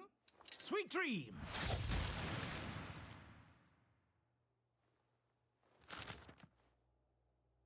Who are you? At long last, the revival of Tenmataro is at hand.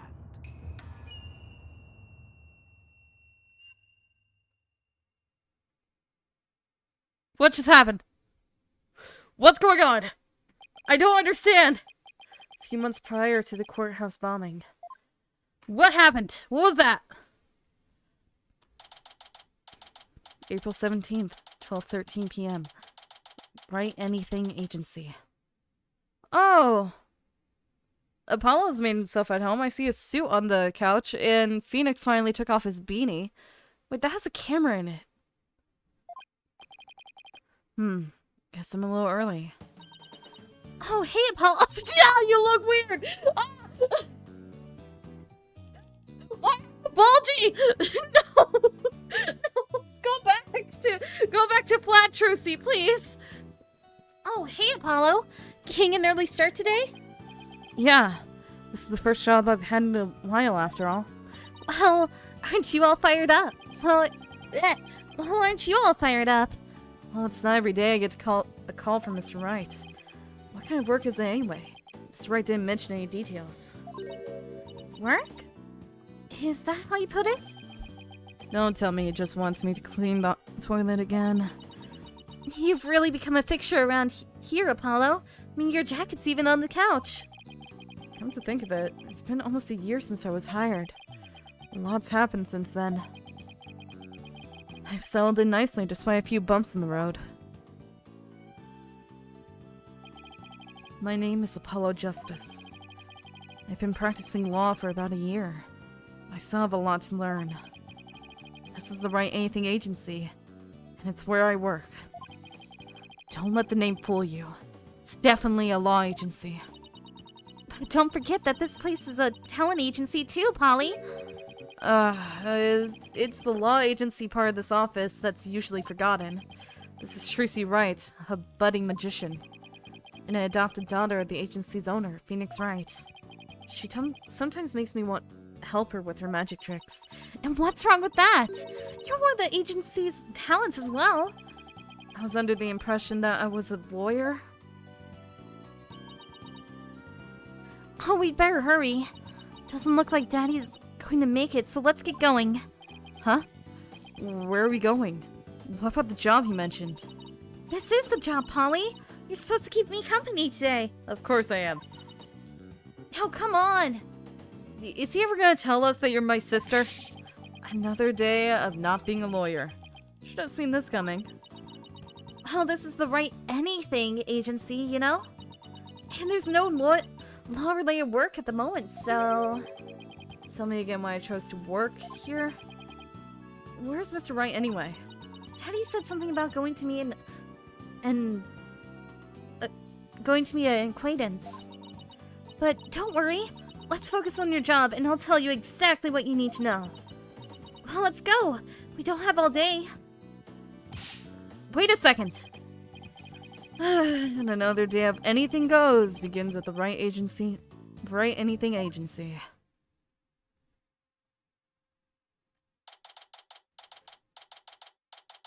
Is this an amusement park?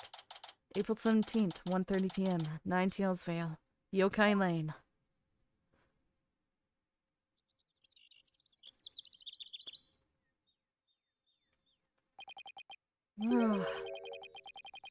So, what are we doing up here in the mountains? Oh, the umbrella. I never understood that one. This is the Nine Tails Vale. This is Nine Tails Vale. Everyone's been talking about the yokai craze here. Yokai? Oh, you mean Japanese monsters. Guess that explains all these weird things. Speaking of which, wasn't Nine Tails Vale founded by Japanese immigrants? Yeah, They're holding a festival to boost tourism over at the Alderman's Manor. Wait. What was it? What was it originally, before it got translated? My friend who works here invited us. That's why we're here. In other words, I'm your chaperone because your dad was too busy. Daddy said that with those horns of yours, he'd make a great addition to their festival. I mean, you look just like a Japanese demon. Wasn't that so thoughtful of him, Polly? What? I could do without thoughtfulness like that. I would do without thoughtfulness like that. Oh, it's almost time. Come on, Polly. The festival grounds are this way. Alright. It's time to move to Kyubi Manor Garden. Kyubi? Why can't I examine? There's a lot of things to examine here. What if I go back to the right anything agency and leave you here? Okay. Is examining no longer a part of this, or do I not examine unless I'm investigating? Hey, look at my badge. My cherished attorney's badge. Just putting it on makes me feel ready. Check it out. You're so lucky, Apollo. Everyone can see what you do with just a flash of your badge. What about you, Trucy? People can tell what you do, that you're a magician by the way you're dressed. Yeah, but I can't always dress like this. Like when I'm at school and stuff. You could always show you're a magician by making things appear or disappear. You mean like this? Again with the panties! 3, 2, 1. Ta-da! Magic or no, aren't you a little old to be showing those things in public? Then maybe I'll become a lawyer too. You're abandoning your dream just like that? Don't do that! How old are you?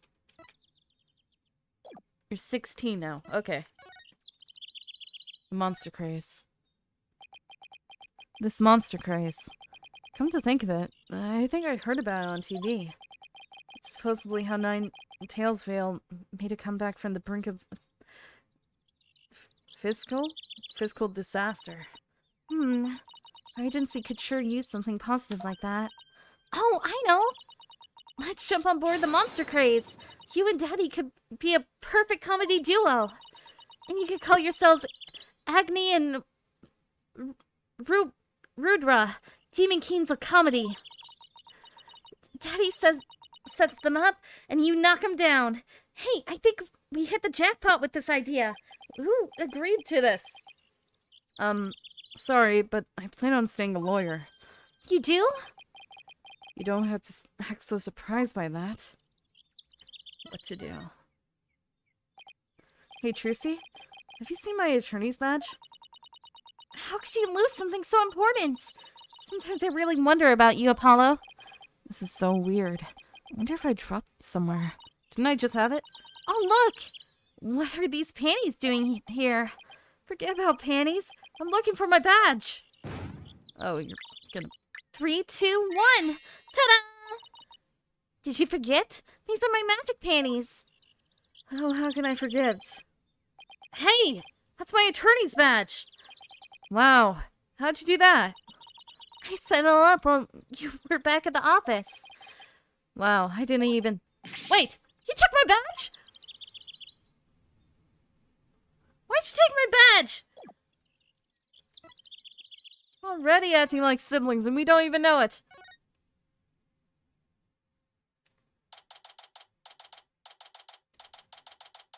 April 17th, 2:05 p.m. Kyubi Manor Garden. Wow, this place is really something. It definitely feels like a different world here. Trucy? Trucy? Who are you? Trucy? Jinxie! And this is... my friend, Jinxie Tenma. She's the one who invited us. She just happened to be the maid here.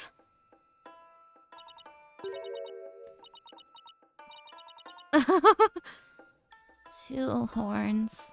A love of red. Are you a demon? No! I'm apollojustice! He is the demon! What the? Did you really put a talisman on me? Be gone, foul beast! You look great, Polly. Fills in some of that space in your forehead. Can we get this off, please? This looks weird. Ah, what is this thing? It's a warding charm.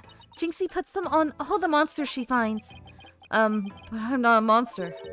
Maybe you should told her you're a good demon.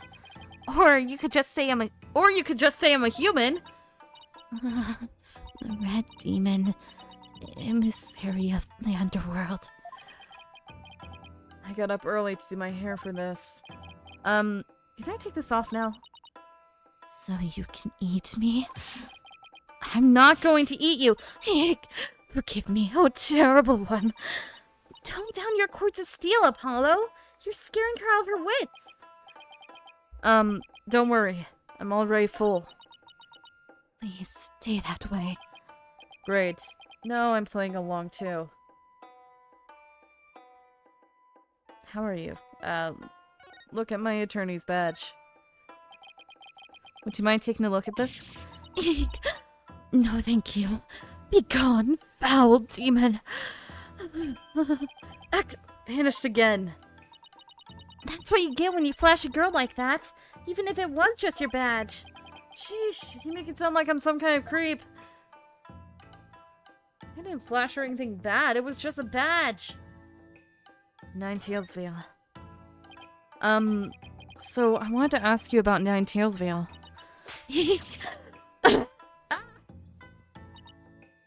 Begone, foul demon. Looks like you've been demonized, Polly. Literally. I'm starting to wonder if I really am a demon myself. Please, don't eat me. I have food if you're hungry. This isn't working. We won't get anything out of her until we set the record straight. If only we had some way to prove you're not as scary as you look. Ouch, unnecessary roughness. Looks like I have to present some proof. Proof that I'm 100% human. How do I prove that? I don't have anything. All I have is the badge. I wanted to show you this. What is it? It's my attorney's badge. You see, I'm not a demon. I'm a lawyer. Really? You're a lawyer. Ugh, maybe now she'll stop calling me a demon. Does it protect you from the Enmadeo's judgment? Who's Enmadeo? I read somewhere that he's the demon lord who judges the dead for their sins. Uh-oh. I think now she thinks you're a demon lawyer from hell, Polly.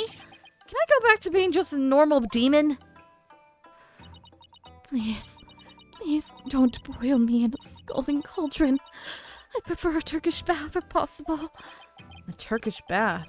Isn't that more sauna than bath? Don't worry, Jinxie. He's a good demon. He'll save you if you ever go astray. Eek! Please, Mr. Demon Lawyer. Sir, have mercy on my soul. I told you, I'm not a demon! And Trucy, you're just... And Trucy, you're just making things worse! You just leave that Enmadeo to me. Isn't that great, Jinxie? I'm no longer scared to cross into the afterlife. Will someone please tell these two I'm human already? Okay, let's actually talk to you now. So, Jinxie, I hear this village is the epicenter of the monster craze. Barely anyone had even heard of it before, but now it's packed with tourists. Really? So the monster craze is the reason behind today's festival? It was the alderman's idea, but I'd be careful if I were you. There were lots of yokai prowling about Ninetales Vale. Prowling about? You mean like wild animals or something? Uh-huh. They're hungry too. Man-eating monsters. They're all over the place? Uh-huh. In fact, there was one at the manor yesterday. I heard the doorbell ring, but when I opened the door, nobody was there. It was the ding-dong demon. How else could you explain it? You were ding-dong ditched. Well, when I was a kid, my friends used to play this prank called Ding-Dong Ditch. Well, that doesn't prove yokai aren't real. There's even one here at the manor. The demon Tenma Taro. He's imprisoned in the Forbidden Chamber. Tenma Taro? The Forbidden Chamber. Tenma Taro? What the is that the griffin? About the yokai you said you're imprisoned here at the manor. Is it true? Uh-huh. He's a super evil demon named Tenma Taro. Here, take a look at the scroll. Oh, he's more of a bird. He's less like a griffin. He's more just a giant bird demon. Tenma Taro's the dark demon you see here. He's super evil and super scary. So that's the yokai imprisoned in the Forbidden Chamber? Uh-huh. And he was defeated by the village guardian yokai, the nine-tailed fox, and locked away forever. So, you're saying Tenma Taro is still trapped inside the Forbidden Chamber? Uh-huh. But he's just biding his time until he can escape. Still, we should be perfectly safe. Because there's a really powerful sealing charm on the door keeping it shut tight. What a charming security system. You can keep the scroll if you want. The alderman gave me this, but just holding it gives me the chills, so... Thanks, Jinxie. Maybe I'll get this to Mr. Wright. Yokai Legend Scroll added to the court record. Wait, I wanna look at that. Let me look at it.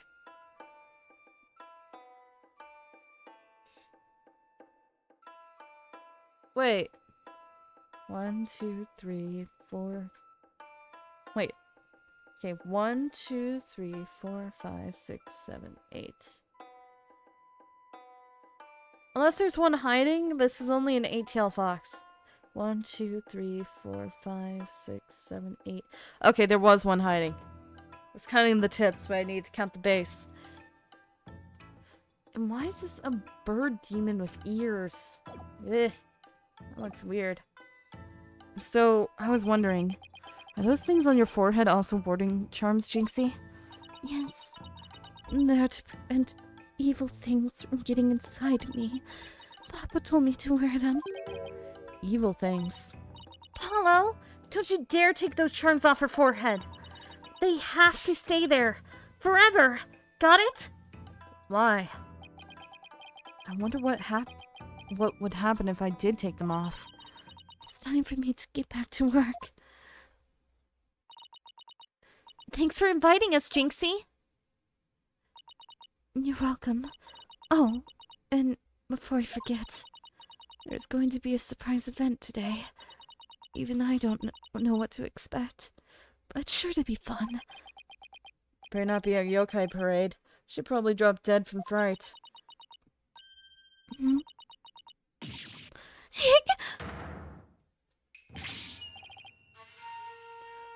Ah! Demon! Oh, wait. It's just someone in a suit, right? Tenma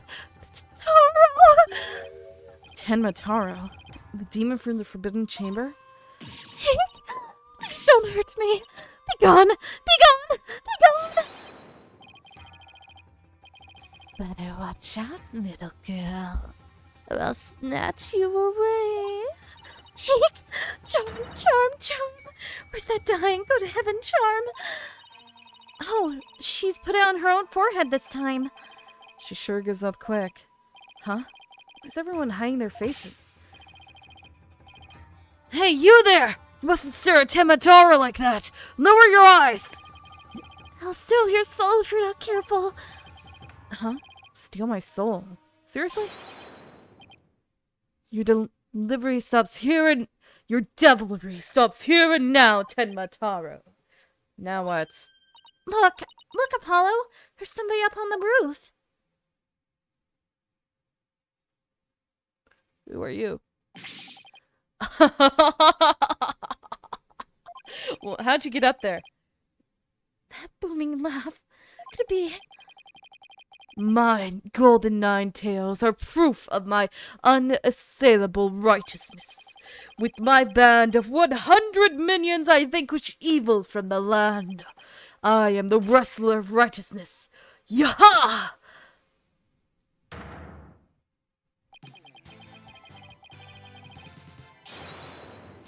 Huh? What's going on? What is this? The golden lord of Yokai, the amazing Nine Tails is here. A bunch of furries. Oh, now I see it. Okay, so both of you are just wrestlers, right? Okay. What? Fear not, good little boys and girls, for I shall defeat Tenmatora!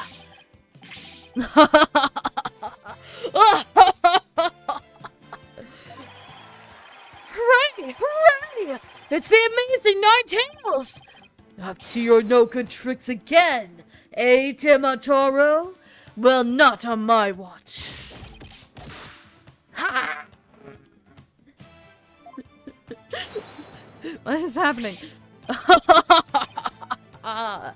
There's nothing to fear now, my child. I have banished Tenmataro. You and your people may now live in peace. Thank you, Mr. Amazing Ninetales, sir. Now I must be off. Another match and another foe to vanquish awaits. What was that? What was that? What was that all about? Did that wrestler just chase off a yokai?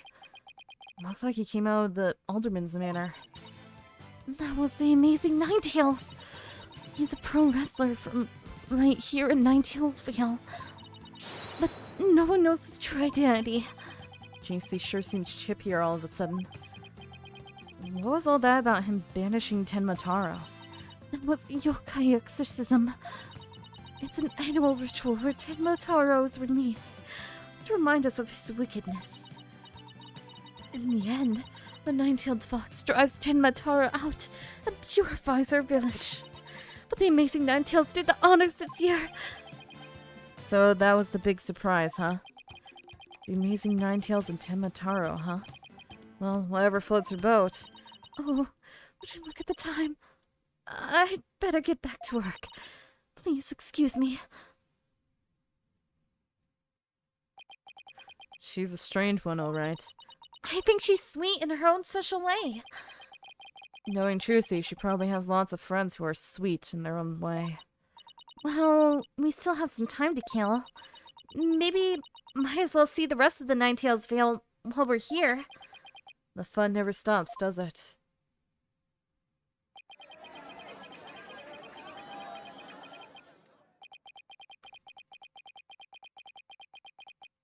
Darkness. Okay. What happened? April 17th, 3:40 p.m. Kyubi Manor, Garden. I think I bought nearly every yokai souvenir there was for sale. I know, because my wallet's running on empty. What's with all the commotion over there? Huh? Hey, isn't that your friend Jinxie? Hope everything's okay. It's terrible. Calm down, Jinxie. Tell us what happened. The demon, Tenmataro. He killed Alderman Kyubi. What? Wait, killed isn't dead? Yes, and Tenmataro did it. Tenmataro? You stay here while I go have a look. Please, wait. Huh? Ow! Ah, it's a Tenmataro warding charm. It should protect you, but please, be careful. The alderman's in the fox chamber at the top of the main staircase. Okay, got it. Tenmataro warding charm slipped into pockets that Jinxie gave me when I set out for the scene of the crime. Why did you slap it on my forehead? Why couldn't you just hand it to me? April 17th, Kyubi Manor, Fox Chamber.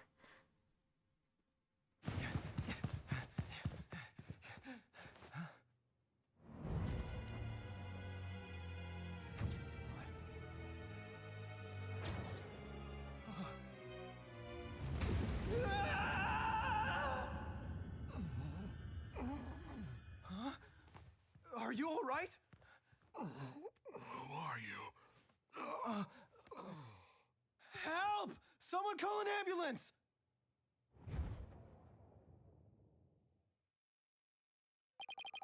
What just happened? Police arrived soon after that, at which point I returned to the festival grounds. Apparently, the man impaled by the spear was already dead. I would imagine. But there was one other person there, and he was immediately rushed to the hospital.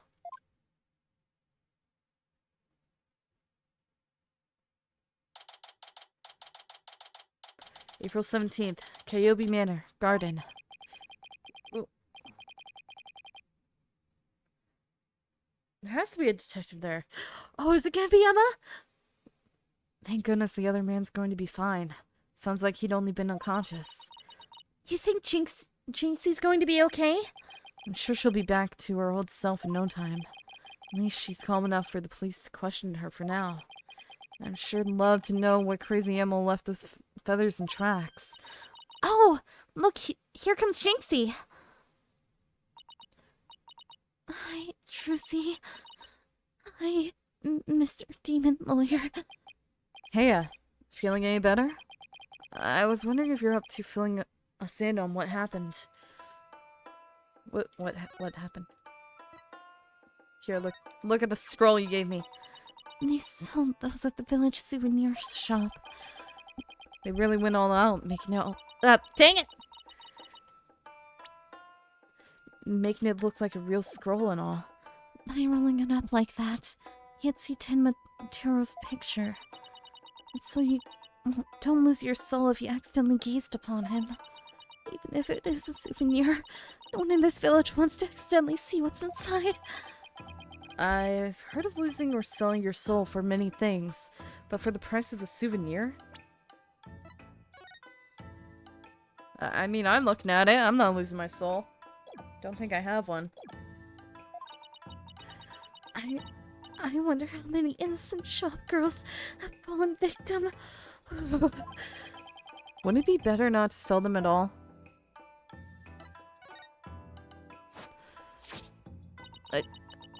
That warding charm is my supernatural security system.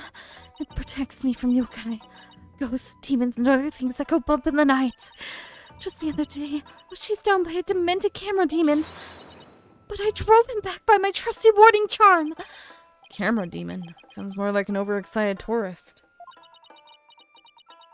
That's totally fine. Still, I suppose it's not nice to repel every yokai I meet. I mean, there are some that aren't all bad. I learned that today. Was she staring at me like... Why is she staring at me like that? Yeah, why are you? Anyway, about what happened. So, the man with the spear in his chest was already dead? Uh-huh. It was Alderman Kyopi. When I found him, he was already... So the victim was the village alderman. And the one who was found alive. Who was he? Damien Tenma. He's the mayor of the neighboring city, Tenma's town. They arrested him. So, he's the killer? Nuh-uh! Papa didn't kill anyone. Papa? As in, your father? Can we get the thing off my head, please? That's right.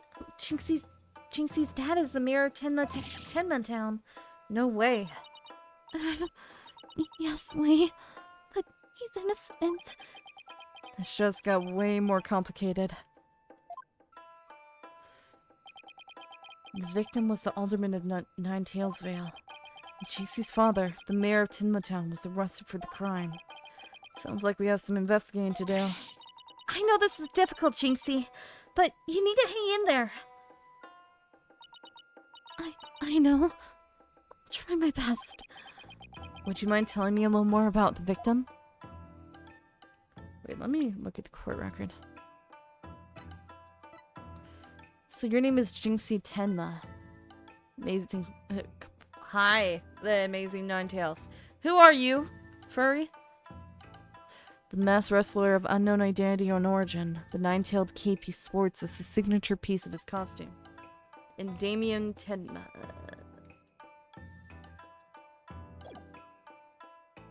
That wasn't on his head in the cutscene. Why was that on his head? He looks stupid. Wait. Also, are you descendants of Tenmataro? That's another thing. The alderman. So the victim was the village alderman? What can you tell me about him? His name was Rex Kyobi. They say his family has ties to the legendary nine-tailed fox. You can tell by his hair. He was really kind. He always looked out for me. He was a former pro wrestler. I even heard he knew the amazing Ninetales. Former pro wrestler, huh? That's something to keep in mind. With your father being mayor and all, I guess you're originally from Tenmatown, huh? So then, why did you come work here? It was to overcome your fears, right, Jinxie? Uh-huh. Plus, Mama was from Ninetales Vale, though she's no longer with us. She loved these flowers. I always wanted to live where Ninetales flower grew. Wow, what a beautiful flower! With exactly 9 petals, too! Yeah, and it's the same color as the Ninetail. 16. Just looking at them gives me courage, even when I'm scared of Yokai. Ninetail's flower added to the court record. A flower found only in Ninetail's Vale. It boosts Jinxie's courage because it's her mother's favorite. Jinxie, when you first told us what happened, you said the killer was a demon? Uh-huh. The warding charm on the Forbidden Chamber's door. It's been removed. The Forbidden Chamber's door. The big door that was barred shut? There wasn't a charm on it when I checked it out, so I guess it was removed by someone. That's how Taro escaped. Oh. But when I try and remember what happened, it all goes fuzzy. Jinxie, you should go get some rest. You've been through a lot today. Between the warding charm being removed and the black feathers and weird tracks, I could see how a superstitious person might think a demon was the killer. Apollo, maybe this is your chance. Chance for what? To do the right thing and defend Jinxie's dad in court. I haven't even met him yet. Who, me? Wouldn't a man like Mayor Tenma have access to more experienced lawyers? You want to know what the detectives said? I doubt there was a lawyer who could get a not guilty verdict in this one. Sounds like they're expecting an open and shut case. But why? Why? He was unconscious at the scene. Don't worry, Jinxie. If anyone can prove your dad's innocence, it's Polly. What? You'll accept the case, won't you, Polly? Oh, this is all... Oh, it's all over, isn't it? Oh, I'll be alone for the rest of my life. Oh, right. Jinxie already lost her mother. Alright. Jinxie, leave your father's defense to me. Attaboy, Polly. You're going to help Papa? Mr. Demon Lawyer? Yep, because that's what lawyers do. Plus, no toilet cleaning for a while. I'll do whatever it takes to make sure your father walks away a free man, and to stay away from the toilets. Thank you, Mr. Demon Lawyer. I can tell you're one of the good ones. But demons are usually so mean. It's been a while, but I'll be fine. Ready or not, here comes justice! Guess I ought to go and meet my new client. But before I forget, better jot this down in my notebook. Jot what down? Hey, Apollo? What's the notebook for? Oh, I just thought I should jot down some stuff about the case. And so I don't misplace them. I'm putting my notes in the court record. Oh, now there's notes! I guess it's what you could call a to-do list. Oh, sounds handy. To read my notes, I just gotta open the court record with E. And I switch between the tabs with Q and E. Oh, I almost forgot. Wait, let me check my notes. I gotta go meet the client. Pt10 with the ball on his head. The victim suffered a fatal adamant spear thrust. Black feathers and tracks were found at the scene. So, about Jinxie's father. No matter how scary he seems, promise me you'll resist the urge to run away. Wait, what? What? His angry glare can paralyze you with fear. And some claim he can even shoot laser beams from his eyes. Well, maybe Papa isn't really that scary. A paralyzing stare. Laser beam from his eyes. He sounds like some kind of monster. I think it's about time I see Jinxie off. I'll head back to the office after I'm done. Okay, thanks. Bye. Okay, goodbye.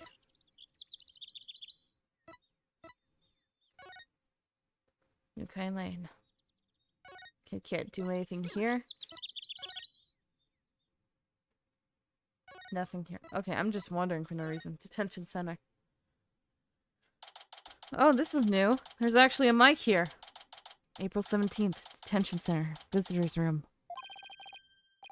Visiting hours. Perfect timing. Hope he's not as scary as he sounds. Hello. Who are you? Yikes! So you're Damien Tenma, right? I'm apollojustice, attorney at law. I'm here to help. Huh? Let me out of here. Sorry. I get a little loud sometimes. How incredibly rude. Sorry. Did I do something to offend you? A visitor when all others shun me like a common criminal. And here I am with nothing to offer. I am the epitome of rudeness. Wait, so he wasn't mad at me? Worthy as I am, I, Damien Tenma, shall breach these walls, so that I may treat my benefactor to some tea and maybe some cookies too. No, wait. We can do tea and cookies after we prove your innocence. How about you start by telling me what happened? See, so tea and cookies can wait, can they? Ugh, that was close. You don't need jailbreak added to the list of charges. Are you okay? Are you okay? Are you okay? Seems like a good guy, but with a face like that, I can see why he's misunderstood. You remind me of my own dad. Badge. Thank you for agreeing to defend me. Oh, no thanks required. I'm just doing my job. He's even scarier when he's not saying anything. Nice day today, huh? I, love nice days like these. It's, perfect lawyering weather. The trial is tomorrow. Yes, right, the trial. Why do I keep blabbering like that? I don't know. I wanted to show you this. Ah, sorry.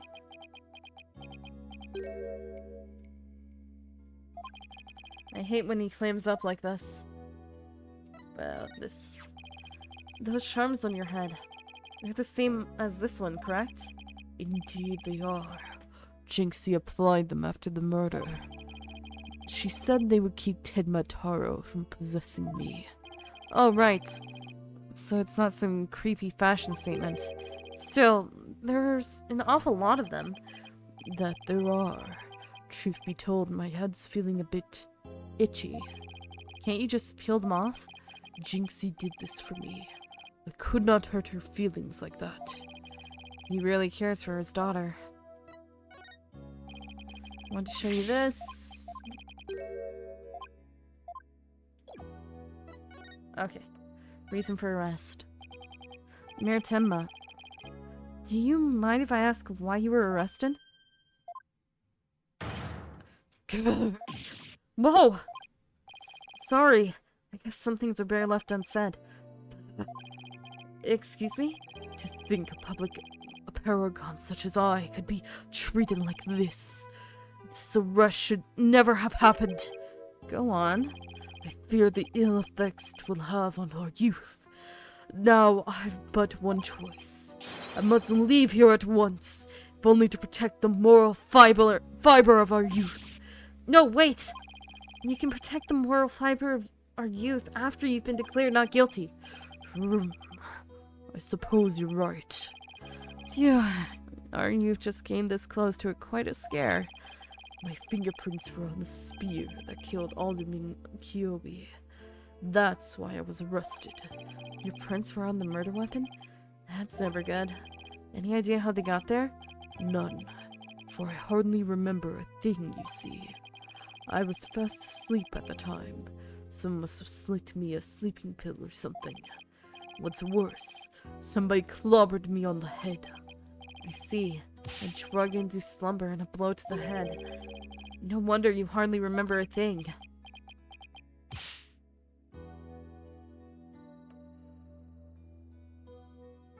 Oh. Huh?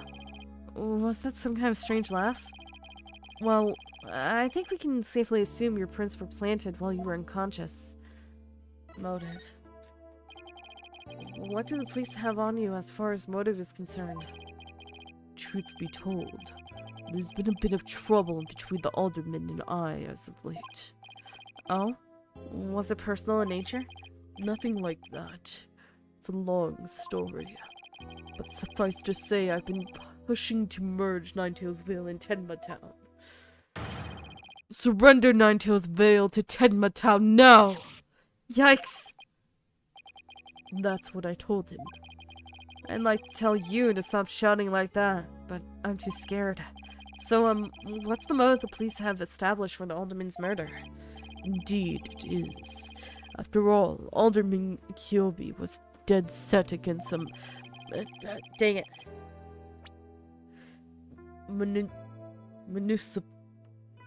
Municipal murder. And that's why they think you killed him. He was in your way. Curses. Mayor Tenma? Are you okay? Jinxie, forgive me. I never meant to worry you like this. It'll work out fine. Just leave it to me. If only it really were that easy. I don't even know where to start. Thank you for meeting with me, Mayor Tenma. Please wait. My daughter, Jinxie. Yes? She already lost her mother. And now with me being held in here, I fear she'll be terribly lonely. I hesitate to ask, but I beg you, be a friend to her in her time of need. Leave it to me. Trucy and I will look out for your daughter. I shall rest a little easier then. You know, you remind me of some of the new friends Jinxie has been talking about. New friends? Yes. Seems she's made some new friends since she started her work in Ninetailsville. They're quite the unusual bunch, too. There's a lady with an exceptionally long neck, a young lad with an incredibly long tongue, and many other interesting characters. Friends? Sounds more like a bunch of monsters to me. Now, if you would excuse me, it appears my time is up. Long neck and a long tongue.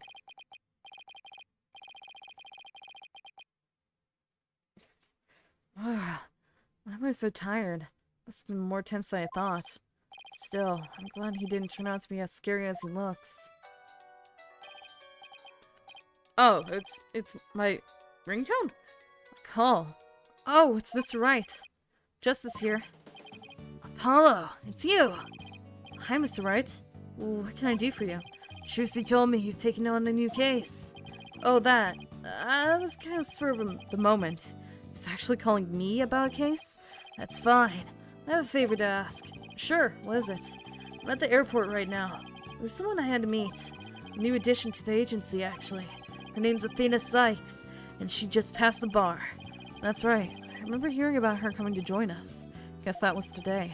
She took off as soon as I told her you need help with a case. It was like there was no stopping her. Wait, what? Where is she now? Probably somewhere in Nine Tailsville by now. That's where the favor I mentioned comes in. I need you to go find her. But I've never even met her before. What does she look like? She'll be the girl in the yellow suit sporting an attorney's badge. Okay. Okay, I'll find her. A new addition to the agency. Well, I'd better get back to the Nine Tailsville quick. Okay. Going to Yokai Lay, I guess?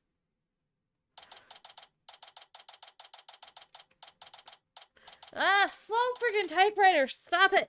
April 17th, Nine Tailsville, Yokai Lane. I already told you! I'm a lawyer assigned to the case! I need to study the crime scene, so if you could please tell me where Kyobi Manor is. You can't fool me. You're just some delinquent high school student playing hooky. What? What? Really quick. Call me Athena Sykes.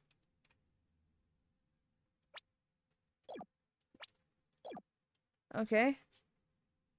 So I can literally just look at my case overview. Alright. You stupid pig-headed! This attorney's badge isn't just for show, you know? Looks like I just found Miss Athena Sykes. Why won't you believe me? Don't expect me to defend you in court if you ever get arrested. Well, I'm the one who usually does the arresting, so... Say, shouldn't you be getting back to school?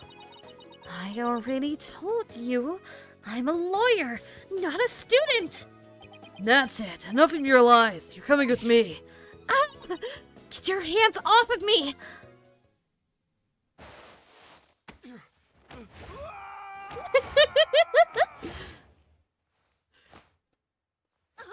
What the?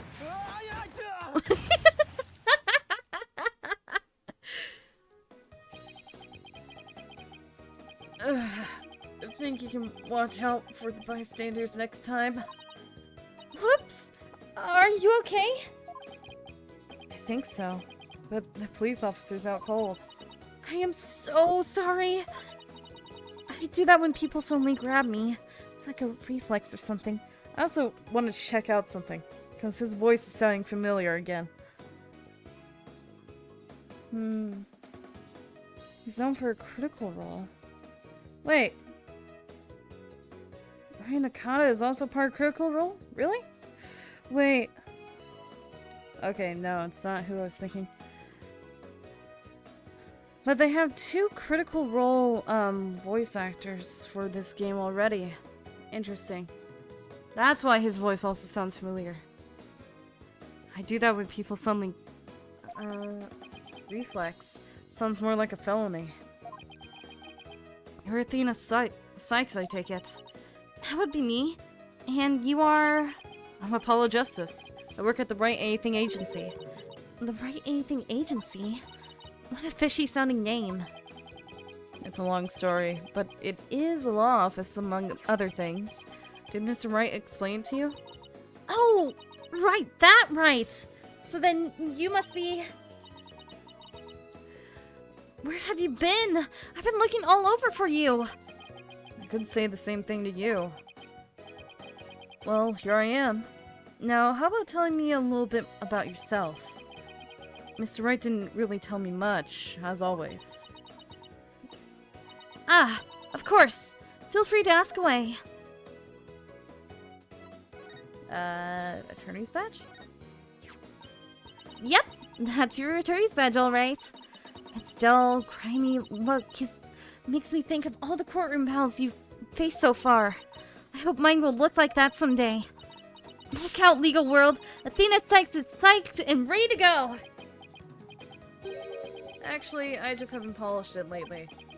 Maybe I should keep that to myself. No need to deflate her dreams about work just yet. What an interesting picture. It looks like a one-on-one monster smackdown. It must have been quite a battle. Which yokai do you think is stronger? Seems to me Temataro's ability to fly would give him an edge over the nine-tailed fox. But the fox has powerful legs. He pounced before Temataro knew what hit him. He won't be pouncing on anyone after he's dropped from way up in the sky. But the nine-tailed fox is gold-colored. Gold is way better than black, so I'm sure he'd win.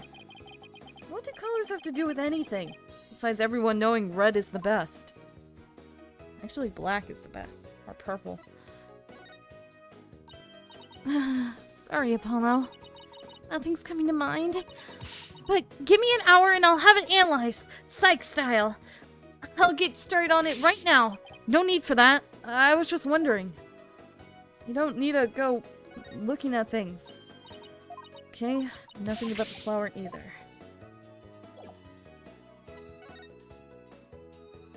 Athena Sykes. So Athena, I hear you passed the bar.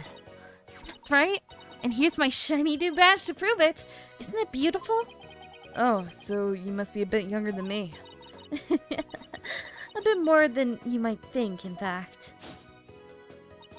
I'm only 18. 18?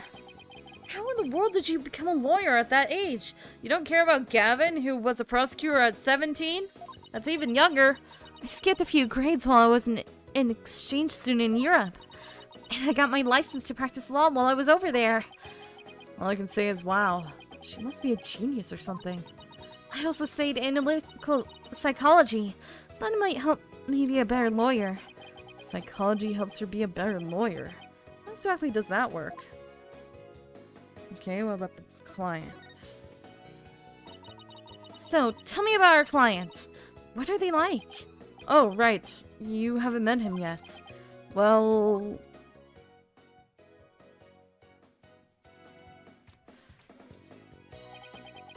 And that about sums it up. He's more worried about his daughter than himself. What a wonderful father. Wait, are you crying? I'm not crying. There was something in my eye. They're called tears. Moving right along. Let's get down to business. Helping our client is priority number 1. Psychology. So Athena, you mentioned studying psychology? That's right! I've always wanted to bring analytical psychology into courtroom. The power of psychology will bring a breath of fresh air to the legal system. Oh, really? So how do you plan on using it to defend our clients? Well, for example, I can try to listen in on the witness's inner voice. And then analyze their psychological state with the help of my trusty partner, Widget. Widget? This device around my neck here. Say hi, Widget. Hi, Widget. Hi, Widget. Hi, Widget. It talks. Whoa, you need a volume knob. Anyway, the little guy will sometimes say what I'm feeling. Awkward. Don't worry, you'll get used to it. Now that I seriously doubt. Oh, I almost forgot. I have something you might be interested in. I got my way here. I think it might have something to do with our case. Special edition covering our case. That was quick. That's the whole point of special editions, isn't it? To be the first to get the scoop. Rapido! Right. Well, let's see what it says here. What's the deal with the Spanish? I don't know. Timataro was seen. What? He was seen flying through the sky? 340 near the Nine Tails Vale. Yeah, somebody happened to snap that photo near Nine Tails Vale. The article goes on to say it might be connected to our case. Apparently that photo was shot right after the murder occurred. Well, there were black feathers and strange tracks at the crime scene. I'm not surprised the locals think a yokai was involved. Wait a second. Yokai as in one of those Japanese monsters? You're literally surrounded by them. Mingot? You don't actually think it was a supernatural murder, do you? No, of course not. Now German? Why not plain old English? Special edition paper added to the court record. And Del, Apollo. Let's get cracking on that crime scene already. And Del? And Del. An airborne figure resembling Tenmataro was captured on camera around 3:40 p.m. near Nine Tails Vale. Real or flight of fancy? Looks like this paper doesn't shy away from stories on strange creatures. Really? What does it say? They claim to have produced photos of Gordy and a Kappa water spirit thingy. And just the other day, they got one of a Konaki Gigi crying his poor old eyes out. Followed by that infamous shot of Tenmataro. I don't know about a Kappa, but I bet the Konaki Gigi is just a shot of someone's grandpa lost and crying up in the mountains. That's not very nice. They should have helped him instead of publishing this picture. Okay. Investigation. Okay, what's next on the list? Investigating the crime scene, what else? Well, what are we waiting for? Last one there is a rotten egg. We don't have to run all the way there. Okay, then how about we speedwalk? Speedwalking. Why does this have to be a competition at all? I guess we're going. Guess we're going to the foyer.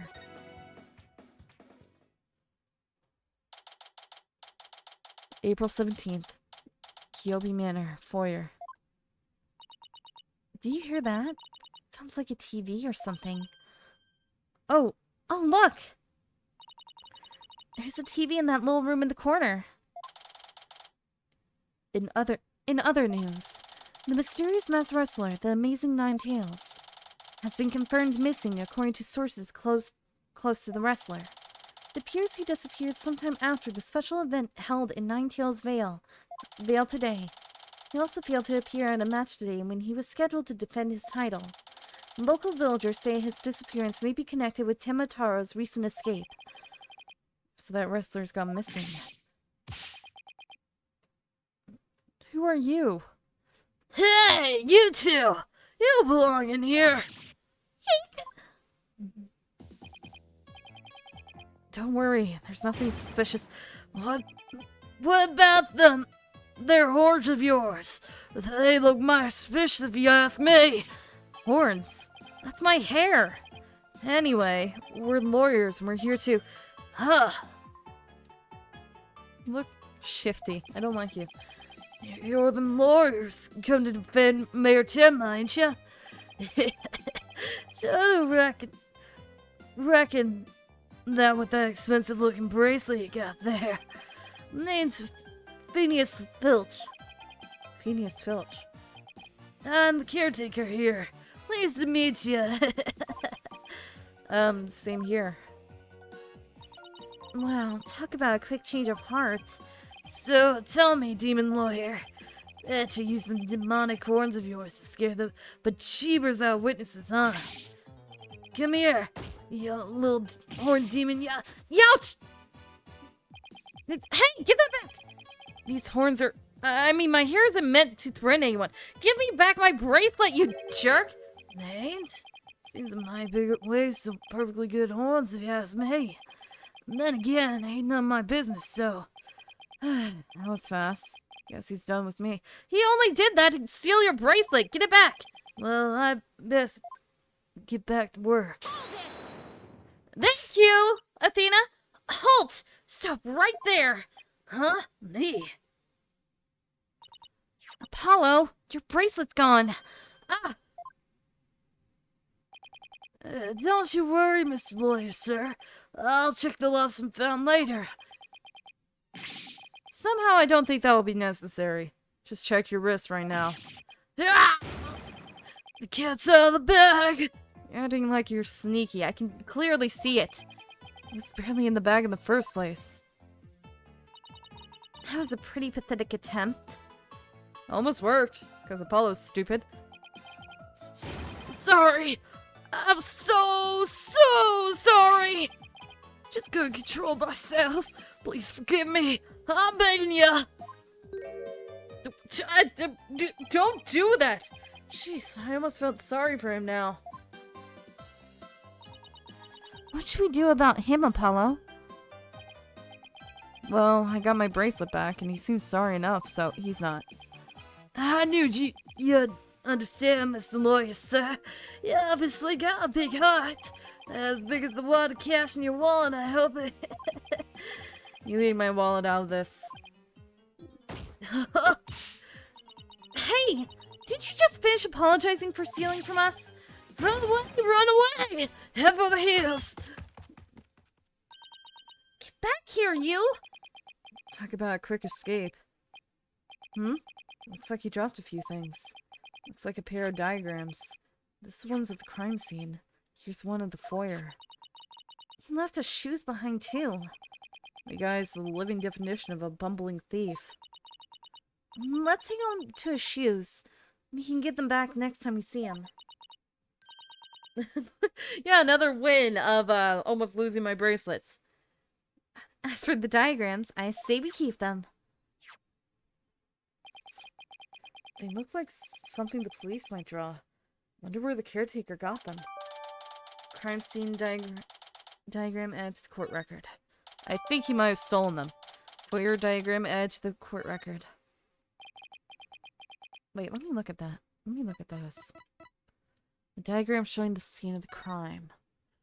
Forbidden chamber, fox chamber, air duct. There's an air duct that goes from the room to the hallway. There's a telephone right there. To foyer. This is the foyer, and that's the caretaker's office right there. Now then, as I recall, the fox chamber should be at the top of those stairs.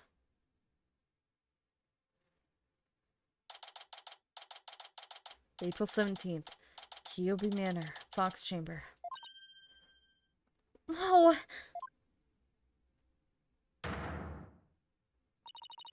Where'd all these black feathers and weird tracks come from? The popular opinion seems to be that they're from the Tenmataro. You mean the great evil that has returned? Even if he did, I'd be laughed out of the courthouse trying to indict him. Hey, who are you and what are you doing here? This is a crime scene. Who are you? You're not Emma! Who are you? And who are you? Are you with the police? What kind of voice should I give you? Because I'm thinking we're gonna meet you a lot. I asked first, who are you and what are you doing here? Second thought, I'm placing you under arrest for disturbing a crime scene. Under arrest? But... Save it for the boys back at HQ. Now come quietly or else. I don't want to be late for lunch. Who are you? Please wait. We're Mayor Tenma's lawyers. Well, why didn't you say so? You're the lawyers I heard about. I almost took you two in. You two sure were surprised, though. Who are you? I don't know how many more times I can take being called suspicious in one day. Sorry we didn't catch your name. My name? It's Bobby Fulbright. The heroic detective who defends our good citizens from evil. What happened to Emma? The champion of justice who comes running whenever you're in need. And my catchphrase, it's injustice we trust. Oh boy, this guy's a story and a half. So, what can I do for you? Well, considering I'm Justice. Justice needs backup sometimes too. So I don't mind you asking for help, but you should start by thinking things over yourself. After all, the road to justice starts with your own first steps. If you don't have any information to offer, you could just say so. Investigating the scene. So, would it be okay if we had a look around? Certainly not! No unauthorized personnel allowed! Couldn't you make an exception? Cease and desist at once! We'll have to deal with my little friend here. Heck! Yikes, is he reaching for his... It's a wallet. In justice we trust! It's your badge. Phew, just his badge. You may be mere Tenma's attorneys, but you still need authorization to cross a police line. Apollo, let's see if we can't change his mind. Good luck. Let me know how it goes. I bet he's as dense as heroes come. Persuasion. Oh, that's true. No, I'm the only one allowed to shove my badge into other people's faces. He's not allowed to do that, especially to me. Don't go shoving your badge in my face. Only I can do that. You're wasting your time and mine. Nobody's crossing this line without authorization. I'm a wall of justice keeping injustice. That would be you at bay. I knew it. Look, there's just us and you here, right? Justice and me, you say? That's right. Are you trying to say that Justice and I aren't enough to keep you out? What?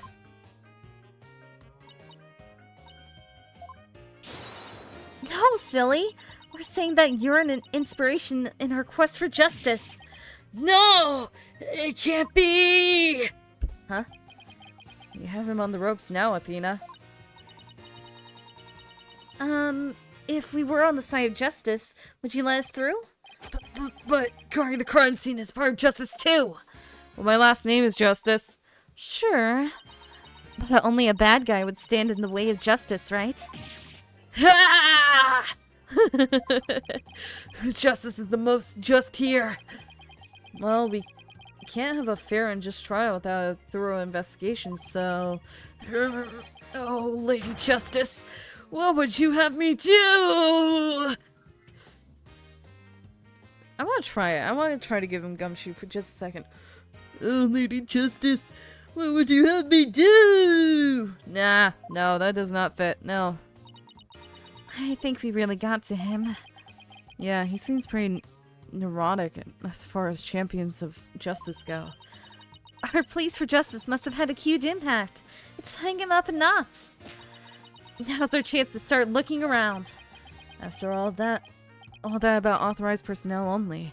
This is surprisingly easy.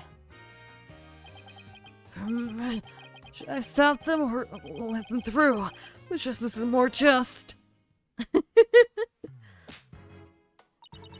Well, let's get to work.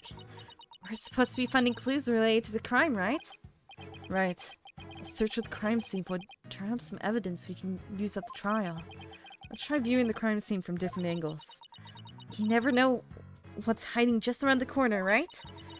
So we move the cursor with WASD and change the perspective by BM. If there's a particular spot you want to examine, just give it a tap. Okay, let's leave no stone unturned. No stones commencer. What? Commencer. No stones commencer. Let's get started. What? Oh. Oh. Oh. Fox. Look, the statue really has one, only has one tail. Maybe it's the nine-tailed fox sidekick? I bet the number of tails represents a yokai's power. So, if you had two, Apollo, I'd only have one. I'd only have one? Wait, what? Not that it means you're better than me, got it? Like I said, what? Are you counting my head spikes? In that case, what about Phoenix? The Forbidden Chamber. They say the demon Tenmataro was imprisoned in there before he escaped. Think we could get this door open? It's worth a try. No good. Shut tight. I don't even see a keyhole. Seems pretty hopeless. In justice we trust! Yikes! Did I just hear the voice of someone in need? Allow me to fill you in. This door simply will not open. We've tried and tried, but it won't budge. It's an essential part of the culture found in this manor, so you can't blow it up either. So an unopenable door, right. According to Miss Jinxie Tenma, it was shut tight when she came across the crime scene. Thanks for the tip, Detective Fulbright. We didn't expect you to be so helpful. Ha! Forgot I just said that! So the Forbidden Chamber was shut tight at the time of the murder. Sounds like something I better keep in mind. What about the seal on the ground? These weird tracks must have been made when someone stepped in the alderman's blood. Maybe the killer inadvertently made them when they were fleeing? No, it's too clear. They're pretty big tracks, almost bird-like. The feathers also point to a bird. Then it must be a big bird, and not to the friendly yellow type either. Maybe it's some mutant bird creature. So your theory is a giant mutant bird murdered Alderman Cubi with a spear. It's more plausible than saying a monster or yokai did it. Sorry to burst your bubble, but a giant spear-wielding bird is, by definition, a monster. Okay. So this is where Alderman Cubi's body was found. Apparently, the murder weapon, a spear, had Mayor Tenma's prints on it. That's not good. Never fear, Detective Fulbright is here!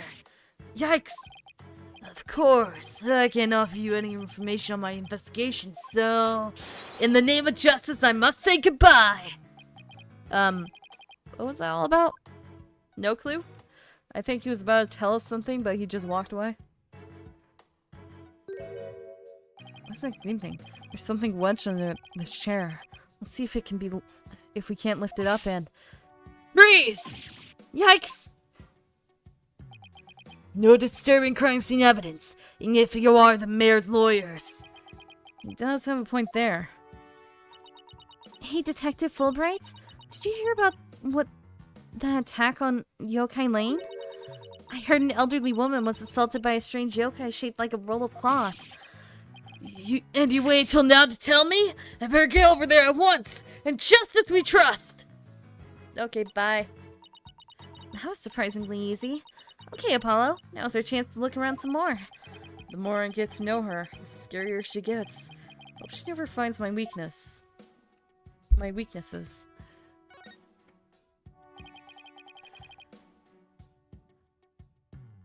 Yeah, it's gonna take a while, but I've been curious for a while. I didn't even notice.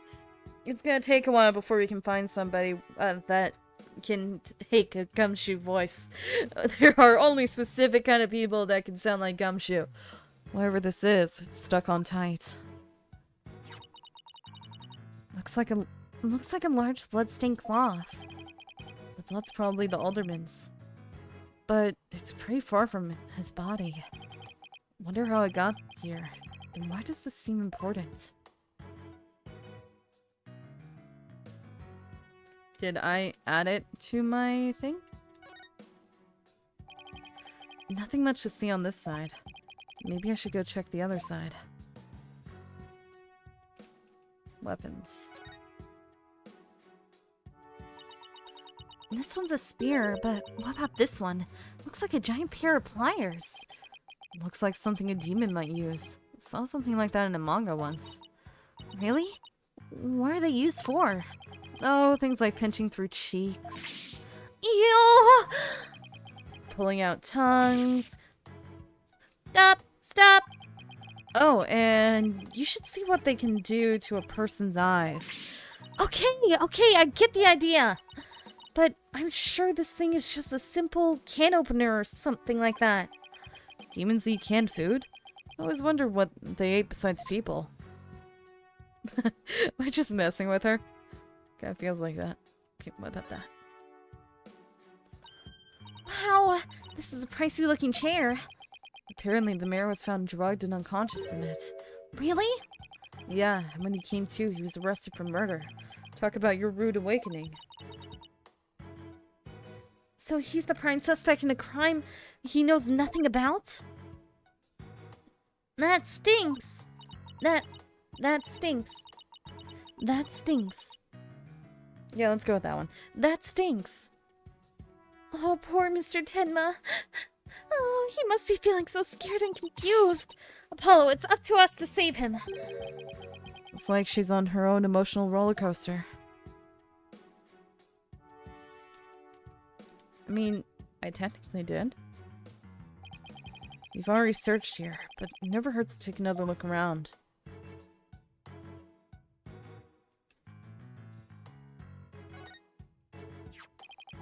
The cloth stuck under the chair. How'd it get all bloody like this? Wait, what if Mayor Tenma was wearing it? Huh? What if someone hit the mayor while it was wrapped around his head? That would mean this blood is not hit. This blood is his and not the alderman's. Well, that does make sense, but... I know. Guess it's a bit of a stretch, huh? Did I collect it as a piece of... No, I didn't. Okay. I guess once I'm done examining, then I can get my evidence. That's weird. Okay, nothing over here. Looked at everything so far. Maybe if I try the door again, now that the guy's gone. This really looks like a prison fit for an evil demon. He could be on the other side of this very door, trying everything he can to escape. With these black feathers and tracks here, I think he might already be on the loose. The only way to know for sure is to get this door open. True, but if he is still inside, we'd be an accessory to his escape. Talk about being between a rock and a hard place. This is what we psychologists call a dilemma. I don't need you to tell me that. I can tell pretty well. Okay, so if I press M... Box. It's a folding screen. I wonder what they were using it for. I read that the Japanese used to use these in drafting rooms, but now they're just for show. You mean like my attorney's badge? Poor Athena. That cop treating her like a child must have really bothered her.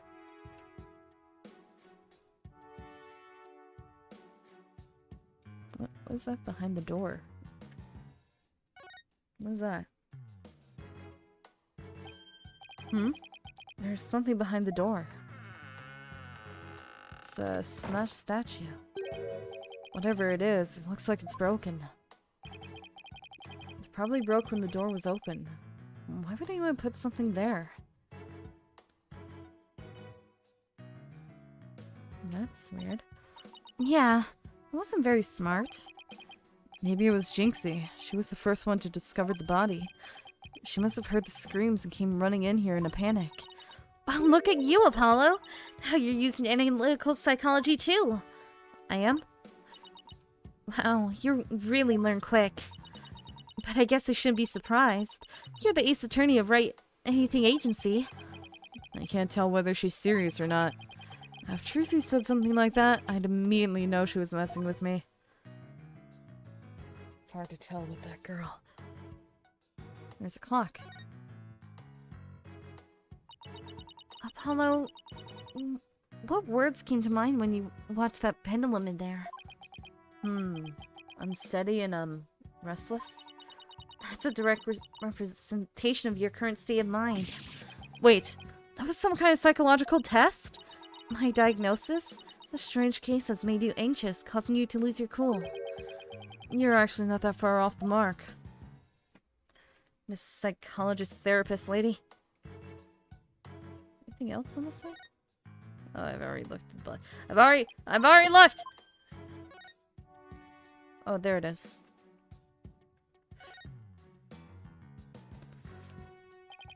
Huh? That looks like an air vent. It's pretty high up there. What if you got him running start and jumped? I doubt even a high jumper could make it. Don't rule it out before you try it. Besides, I'm an excellent jumper. Even so, that must be about 9 feet high. Like I said, you don't know until you try, Monsieur Justice. She doesn't know when to give up and when to stop using foreign words. Look, trophies! Oh, this one was awarded to Alderman Kyobi. The amazing Ninetales Yokai Division winner. Tenma Town Pro Wrestling Tournament. Yokai Division. I didn't know you could have a division of one. Apollo, you should enter the tournament next time. And I have the perfect name for you. The Mysterious Firebrand. A mild-mannered masked lawyer by day, demonic masked wrestler by night. No one's going to hire a masked lawyer, Athena. You'd be surprised, honestly. Hey, this window opens. Not by much. And outside, you have yourselves a steep cliff. The window only opens about 6 inches. Not wide enough for anyone to get in or out. Look, Apollo! There's something caught in the window frame. It looks like gold fur. That's a pretty color. It must be from some kind of animal. Wonder what it's doing here. Did Alderman Cuba have a pet fox? Golden fur added to the court record. Okay, now something's added, finally.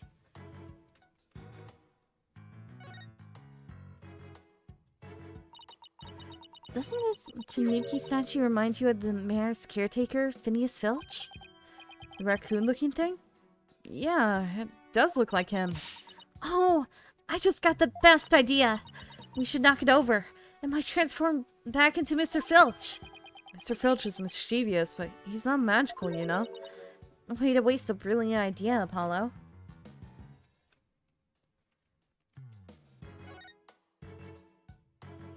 What was that? What do we have here? Looks like a statue of the nine-tailed fox, and Temataro battling it out. Eek! Careful, Apollo! It's got blood on it! Really?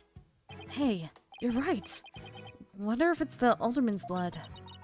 How can you remain so calm after seeing all this blood? Well, this isn't the first I've seen something like this, so... You're no fun at all. At least act surprised or grossed out or something for my first case. I'm already a lawyer. You want me to be an actor too? I could be. Fox and demon statue added to the court record. Why can't I add the cloth to my record? Guess that about wraps it up. If only we could get that detective to tell us what he knows. Hey, Apollo? Do you hear something? Do I? I don't hear anything. Oh, right. Hearing must not be as sensitive as mine. What are you talking about? A whooshing sound. Like wind rushing through a narrow street. And the echo of someone's voice. In justice we trust!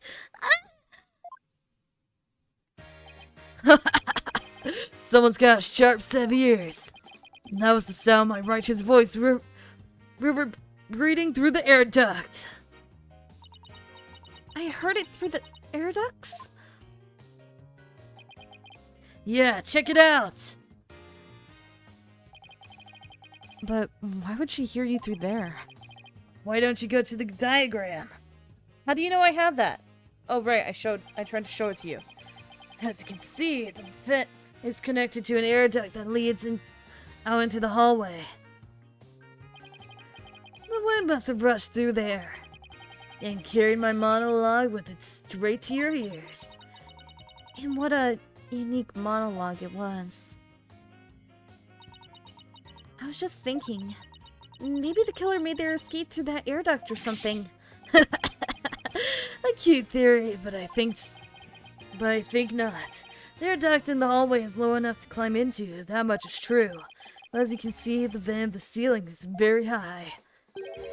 9 feet high, in fact. I highly doubt that there's any way to get out there without a ladder or something. And I don't see anything of the sort in this room, do you? I guess you're right. Speaking of things in this room, Yeah? can you tell us what you guys turned up, Detective Fulbright? Not on my watch, Betty! In the name of justice, I cannot reveal facts pertaining to the prosecution's case. Bobby, stop shoving your badge in my face. I'm the only one allowed to do that, please. Oh, come on. Throw us a bone here. Excuse me, Detective Fulbright, but I recall you saying earlier that you would come running whenever we were in need. I suppose I did say that. Helping those in need is what justice is all about, but keeping information out of enemy hands is also a form of justice. Which justice is the most just? Why is this always so hard? Well, how about this? Let's do a little give and take. I mean, serving the public is part of justice too, right? You know, like the police motto? To serve and protect. I doubt leaking information to the defense team falls under that motto. Yes, of course! I must serve as well as protect. Okay, I'll share some information. In the name of justice, stop shoving your badge in my face! I'm the only one allowed to shove badges here! We did it, Apollo! Yeah, we did it. We did it alright. But I'm not so sure that was entirely ethical. Okay, well. We've already searched here. It never hurts to take another look around. Well, there was one thing I didn't look at. Look! A cat with 2 tails! No such thing. Oh, and this lady has a really long neck. How funny is that? There's no way a creature like that could ever exist. She'd have a tough time swallowing. Apollo, I bet you were one of those kids who didn't believe in Santa Claus. What's that got to do with anything? Having no imagination and no fun with life. What about the talisman? Nothing about the talisman? Okay. Details of the case. Was it Miss Jinxie Tenma who first discovered the crime scene? That's right. This photo shows what she saw when she opened the door. Miss Tenma had a key allowing her immediate access. The key? So then the fox chamber was locked? Yes, Miss Tenma had the only key to its door. Really? So Alderman Cubi didn't have a key to the fox chamber? Actually, he had a master key for most of the doors in the manor, but disappeared after his murder. Disappeared? You think the killer took it? Probably. Why are you hydrating me? It could very well be connected to the murder. We're looking into the possibility now. But it's the timing of Mr. Tenma's discovery that I think is most important. Hydrated. Happy? Of course, I'm not going to share that information with you. You think you're some kind of champion of justice? But you're just plain old mean. I won't fall for that, you shameless rascal. I only help good little boys and girls. Shameless rascal? Who even says that? Well, I wouldn't exactly call you a good little girl either. Crime photo added to the court record. Feathers and tracks. Those feathers and tracks look like something a yokai might leave behind. You don't actually think the murderer was some sort of monster, do you? What's the name of that creature in the Forbidden Chamber? Tenma something? Because from the black feathers and the big tracks, looks like that creature did it. Our prime suspect would, no doubt, love to pin the blame on some imaginary creature. Can Tenma, whatchamacallit, even be made a victim of slander? I doubt the mayor would do something as childish as blaming a boogeyman. So the most likely scenario so far is that Tenma guy left the feathers and tracks behind to make it look like the yokai Tenma was the killer? Wait, what? I'm as confused as you. At any rate, I doubt Mayor Tenma would plant evidence like that. He's too, respectful suspects. So, Mayor Tenma is your only suspect? That's right. Even his name, Damien Tenma, makes him sound like a villain. And he's really scary looking too. That doesn't mean he's a villain. He's scary looking, but still be a hero, man. Wait, are you telling me that's why he was arrested? Don't be ridiculous.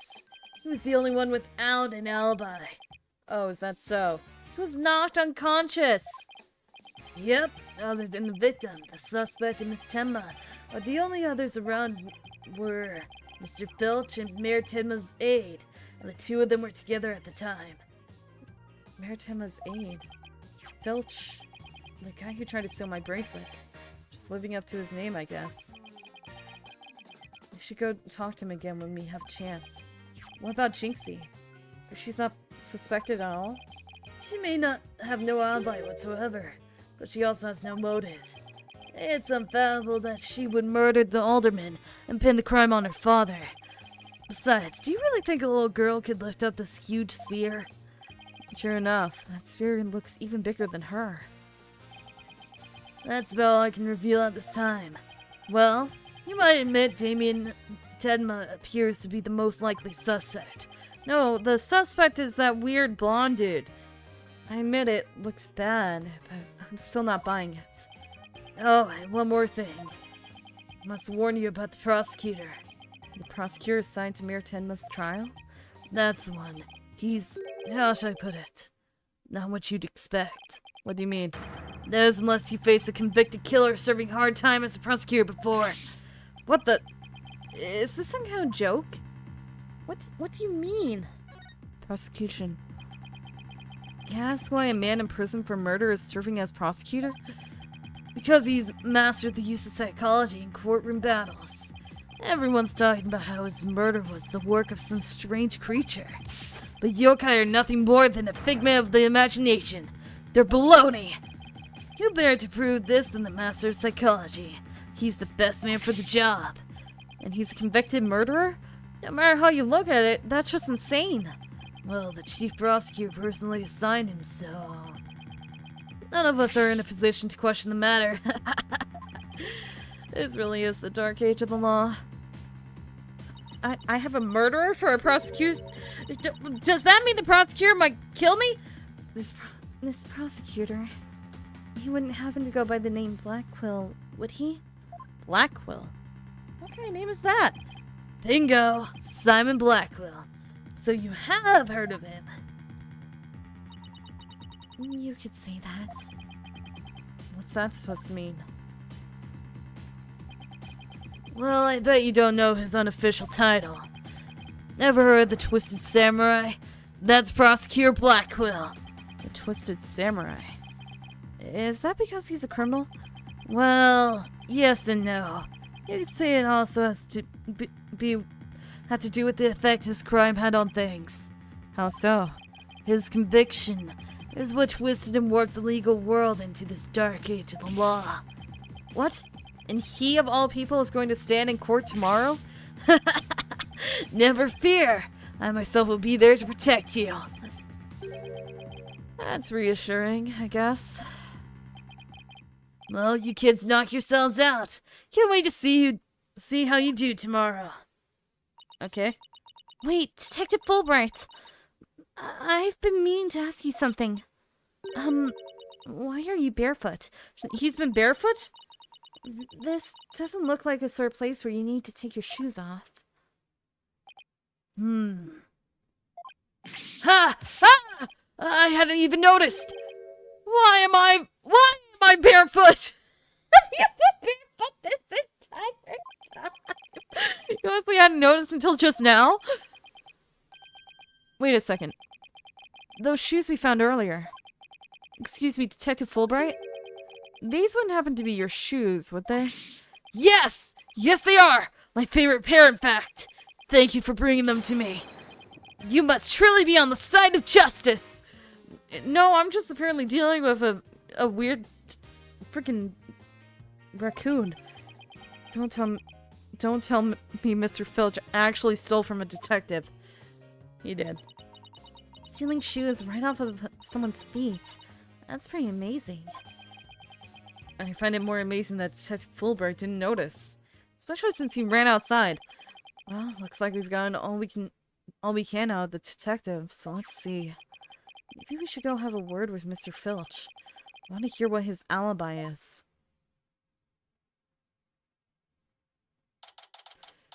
April 17th. Cayubi Manor, Foyer. It's just awful. Terrible, I say. Somebody help! Oh, look, it's Mr. What was it again? Finch? No! The name's Filch. Phineas Filch. Keep on pilfering and you may wind up a jailbird instead. So, what seems to be the problem, Mr. Filch? Oh, it's just terrible. Terrible, I tell ya. Come quick. Okay. What's the deal with him all of a sudden? What's up? It's a mask. Looks like some kind of mask. It's the Amazing Nine Tails mask. The Amazing Nine Tails.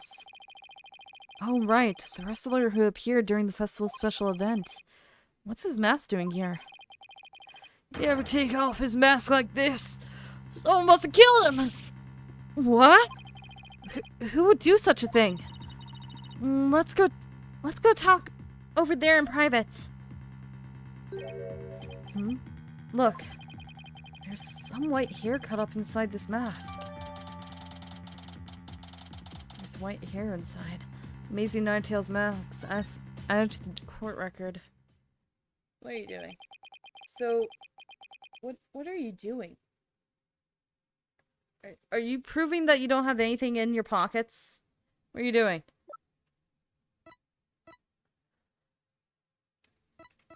So, obviously... Wait, he's missing an arm. Where's his arm? Where did the arm go? There was supposed to be an arm on the statue, right? I'm not crazy? There's supposed to be an arm, right? He's cleaning? Is the arm embedded in his head? What's the white stuff? What's that white stuff? What's that? What is that? What's the white stuff on his suit? What is that? That wasn't there before. It's weird. Everything else looks the same other than that. And I know, obviously.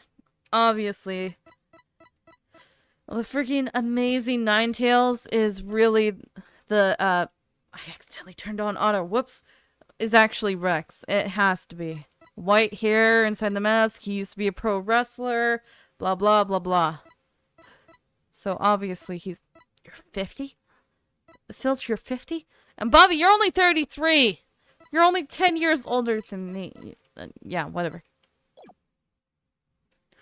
So, what makes you believe that the Amazing Nine Tails has been murdered? You really want to know, eh? You're a studious one, ain't you? Yes, I mean, no, I mean, just tell me, please. Well, it's like this. I dreamed of becoming a wrestler myself. Hey, how about you join me in the quest for the champion's belt? What do you deem? Me in the band's mask and you in that demon mask yours. Demon mask? Oh, I wonder if I can make it big. Apollo, save your pro wrestling debut until after the trial. Huh? Oh, no! I wasn't actually... why did I let him pull me off topic like that? Come on, Apollo! Ask him about the amazing Ninetales murder already. Let me show him stuff. You mind if I ask you about this? Oh, that. Right. Well, does it ring a bell? Oh, it's ringing all right. You want to thank me for all my hard work, and I humbly accept. Your hat's falling off, dear Tanuki. No, this isn't a gift. Should have known this was the dead end.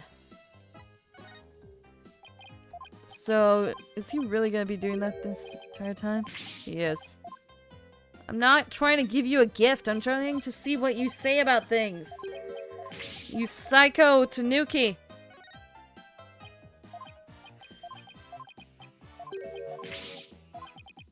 You actually do look like a Tanuki, which I find odd. It's not even a raccoon. You're just a Tanuki. Raccoon dog.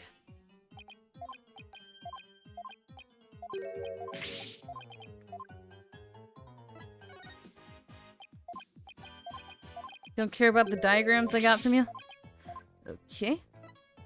Also, clearly this is part of the mask. The mask was thrown out the window, obviously. I hate how it's so obvious. It's so obvious, and yet no one's put it together.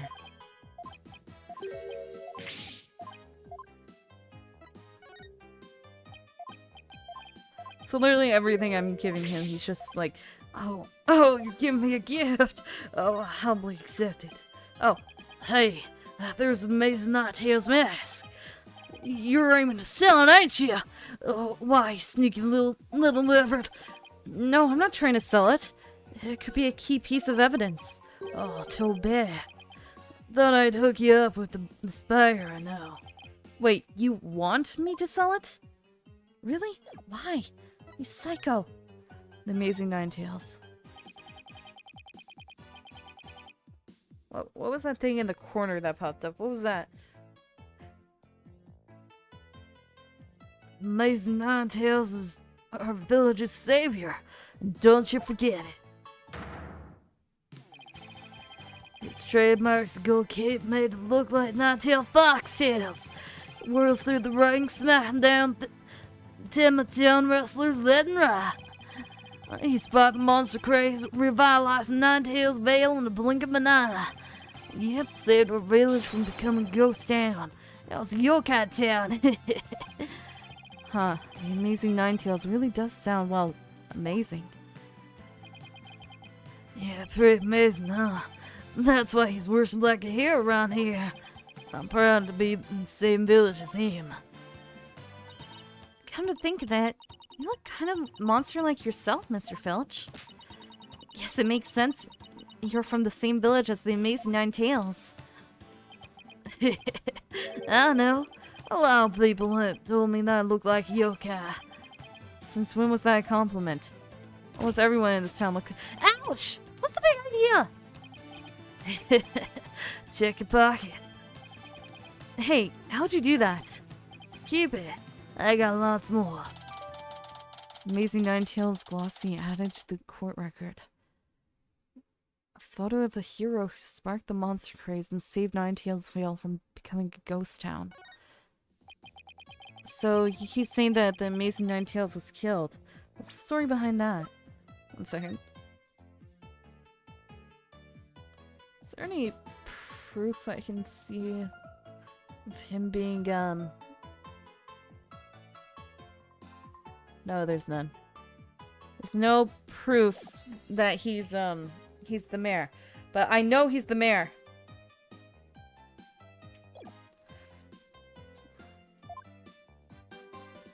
Amazing Ninetales. One second. What do you have to say about this? Hey, I know that picture. That's my Amazing Ninetales Glossy. How dare you steal from me?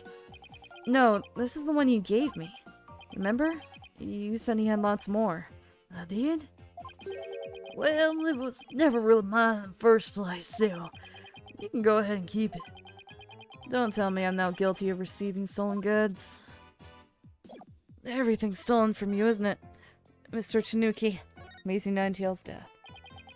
Are you saying he was murdered because his mask washed up along the river outside? That's only part of it. Main reason is no one's seen him since the special event. World around Ninetales Vale. The word around Ninetales Vale is he was killed by the 10 Mataro. You villagers are really superstitious, aren't you? Now we are. We love conspiracy theories too, like the mayor's diabolical plot. The mayor of Tematown? Of Tematown? What is he plotting? Rumor has it he's planning on releasing 10 Mataro. That's why he wants the merger. He'll open the Forbidden Chamber once he's in control. That's quite a tale. Ain't finished yet. There was only one person who could stop the mayor. Our hero, Amazing Ninetales. Learn about Mayor of Tematown and stop the municipal merger. I couldn't make this stuff up if I tried. Apollo? We still have to ask him about the alderman's murder, remember? Okay, about the alderman murder. Stop doing that! It looks like you're scratching yourself! Mr. Filch, would you mind telling us what you were doing at the time of the murder? I was in the caretaker's office guarding the entrance like Mr. Kiyobi said I should. I made double sure no one came in. I have a clear view of the foyer from where I work. He must be talking about this small room in the upper right. It definitely looks like you can keep track of the comings and goings from there. And you have an alibi to back your statement up, Mr. Filch? I do indeed. I was Mayor Tim's aide. I was with Mayor Tim's aides. Laura L. Bell. LaBelle. Laura LaBelle. Well, LaBelle's his name. So the two of you were together. That's a pretty sound alibi, alright. Nobody came in or out of the manor around the time of the murder? Kept watch here the whole time. Didn't see a soul pass by. And if anyone did, that their security camera was spot them. So no one came in or out around the time of the murder. That means we're dealing with someone who was already inside when it happened. It's apparently his aide, because I, for some reason, can see when the murder happens. I still don't understand why they do that. They take out the mystery of who did it. So, do you think this mask is the real deal? Without doubt. This here's a mask worn by the Amazing Ninetales. What about the white hair I found inside the mask? Wait, I just thought of something. Remember the golden animal fur we found at the crime scene? Would it have come from this mask? Look, there was even a spot where some fur is missing. Then this placed the mask at the crime scene at some point in time. Which means... What does this mean? Someone with white hair who's linked with the murder and is against the merger? It's obviously the mayor. No way. Could the Amazing Ninetales and the alderman actually be... It is! Something wrong, Apollo? You should see the look on your face. It's one of the most obvious things that the alderman is the mayor. Not the mayor. The alderman is the wrestler. Especially since they literally said that the alderman used to be a wrestler. Oh, no, it's nothing. Maybe Jinxie could tell us something, since she works here. Golden fur reattached to the Amazing Ninetales mask. Did that actually change at all? I can't tell. I couldn't tell. Okay. Alright. Well, we're done with you. And where do I go? Back to the Fox Chamber, and you're in here. Of course you are. I can present the new stuff to you. What about this? Nope.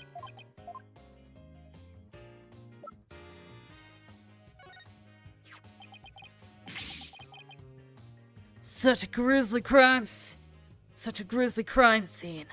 I will rest till the murderous fiend is behind bars. So you still think Mayor Tenma is responsible? That's right. Damien Tenma is an evil fiend who must be banished from this world. Now take my hand and together we will defeat this evil. I think you're forgetting that Mayor Tenma is still my client. About this? Nope. What about this? Nope.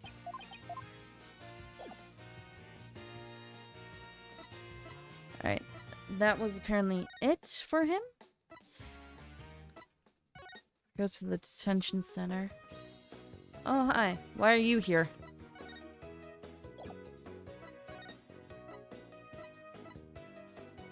Let's check the garden. Again with you! I'm looking for Ghost Girl. I'm looking for Jinxie. April 17th. Ninetales. Ninetalesville. Yokai Lane. Oh, look. There's Jinxie. Milk, cheese, yogurt, ice cream, and... Sounds like she's out grocery shopping. She must really like dairy products. I tried to make a better milkshake, another to cure my lactose intolerance. Why are you... Huh? Dude! What the frick? You're gonna kill yourself, man! Why are you eating all this dairy then? Maybe she should just stick to soy milk. I mean, there is a pill that lets people with lactose intolerance actually eat dairy, but come on, man. Jinxie. Hey, it's me. Eek! It's the demon lawyer! Not another warding charm. Why? Every time. Apollo? Who is she? Oh, right. This is your first time meeting each other. This is Jinxie, Mayor Tenma's daughter. She was the first to discover the crime scene. Oh, so she's the one who... hello. My name's Athena Sykes. I'll be helping Apollo defend your father at this trial. Pleased to meet you. Pleased to meet you too. Where's Trucy? She went back to the office ahead of us. But don't worry, Athena and I are on the case. Wait, how do I know you didn't... Oh, that you didn't gobble her up alive? Relax, I didn't eat her up. No one did such a thing in the first place. Oh, poor little Trucy. You're younger than her. I'm about ready for some tears of frustration myself. She's quite an, interesting character, huh, Apollo?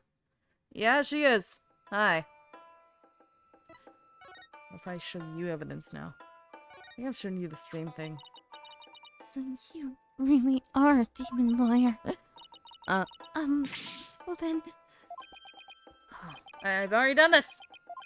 Shut up! Oh, no, wait, I didn't do this! Oh, great.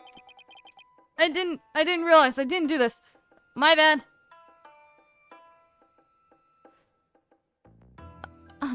So then you must know that Enma Dio, the appraiser of souls. What's he like? What's he like? Well, he's bald, has a white beard, and what? He shouts guilty in order while banging his gavel. I call him the judge. Calling it a demon. Oh, wow. He's as scary as I thought. Nah, he's just an old man who's wiser than you might think.